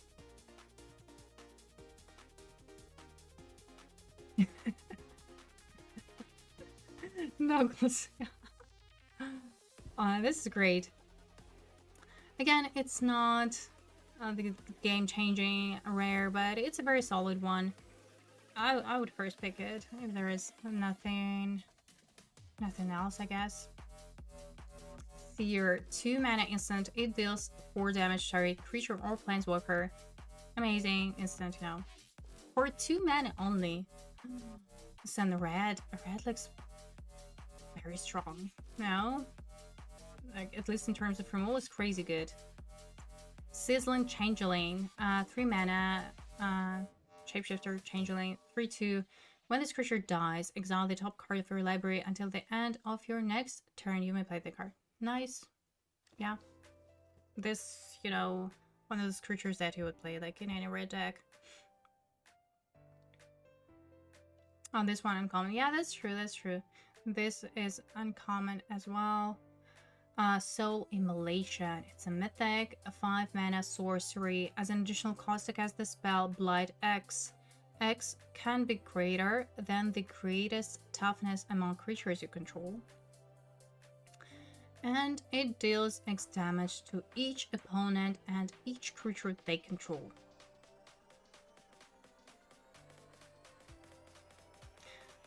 This is pretty sweet. This is pretty sweet, not gonna lie.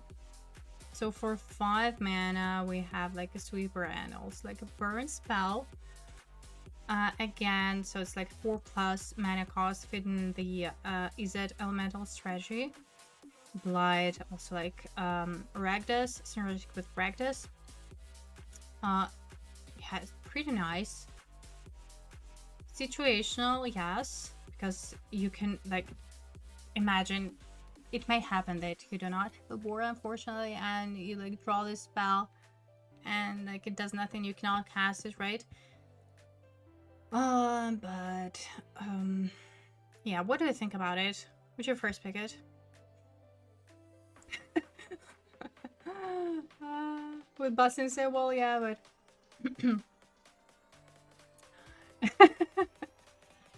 yeah, we can dream of that too.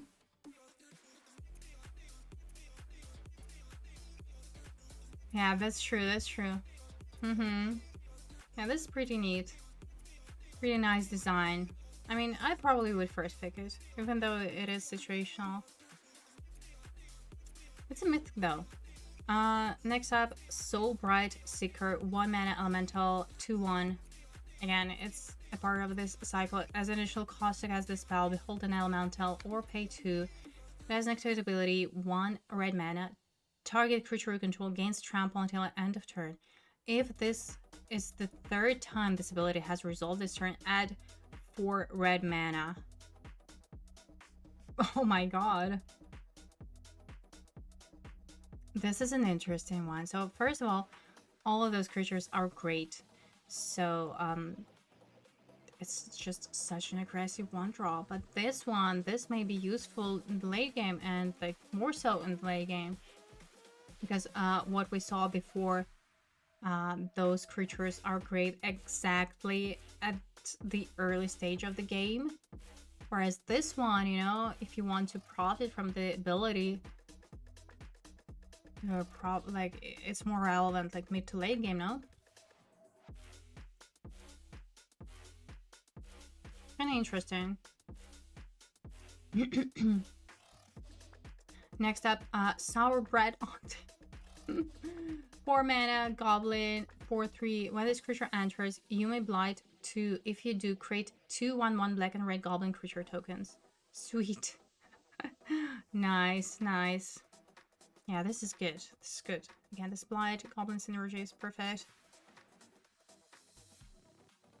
Spine Rock Tyrant. Oh, we have a dragon. It's a mythic dragon. 5 mana, 6/6, flying wither, which means it deals damage to creatures in the form of -1/-1 counters.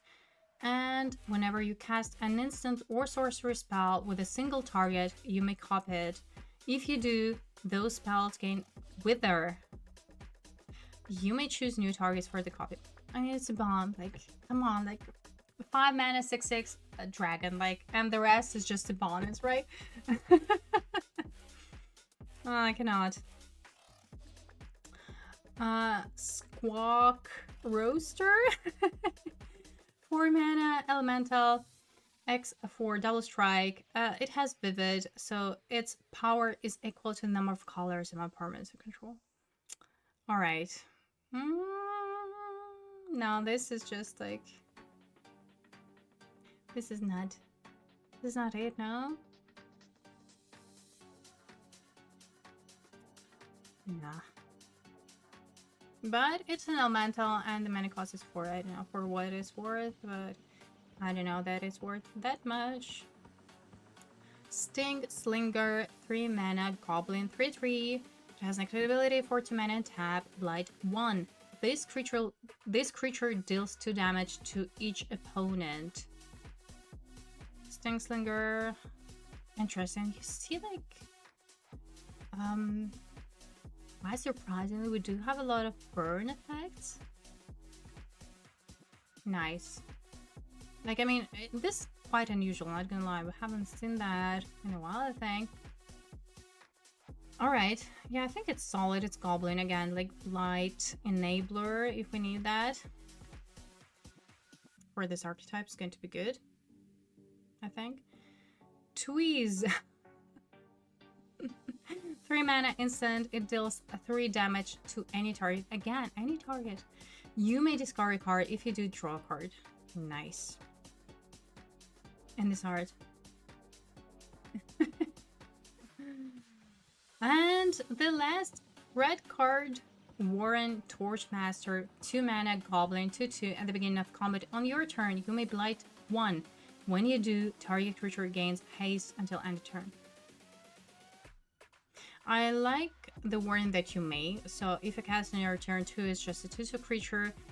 And then, you know, you can start your engines with the blight action, whatnot. Pretty cool. I mean, if you're drafting goblins, it's just, yeah, you're 2-drop. Nice blight enabler. I think this is what you need for drafting exactly that. All right, and this is it for today. This is the last red card. So I will be back tomorrow at 11:30 a.m. Central European time with part 2, where I'm going to finish this limited set review / first impression. So we're going to start with green tomorrow, as you see, like this little sneak peek. Thank you all so much for watching. I'm going to upload this VOD on my YouTube channel, which is at Mr. and Mrs. Spike. And also, if you're not following me already, please hit the button. It would mean a lot to me. Hope you enjoyed this stream. And I will see you tomorrow. Let's raid somebody.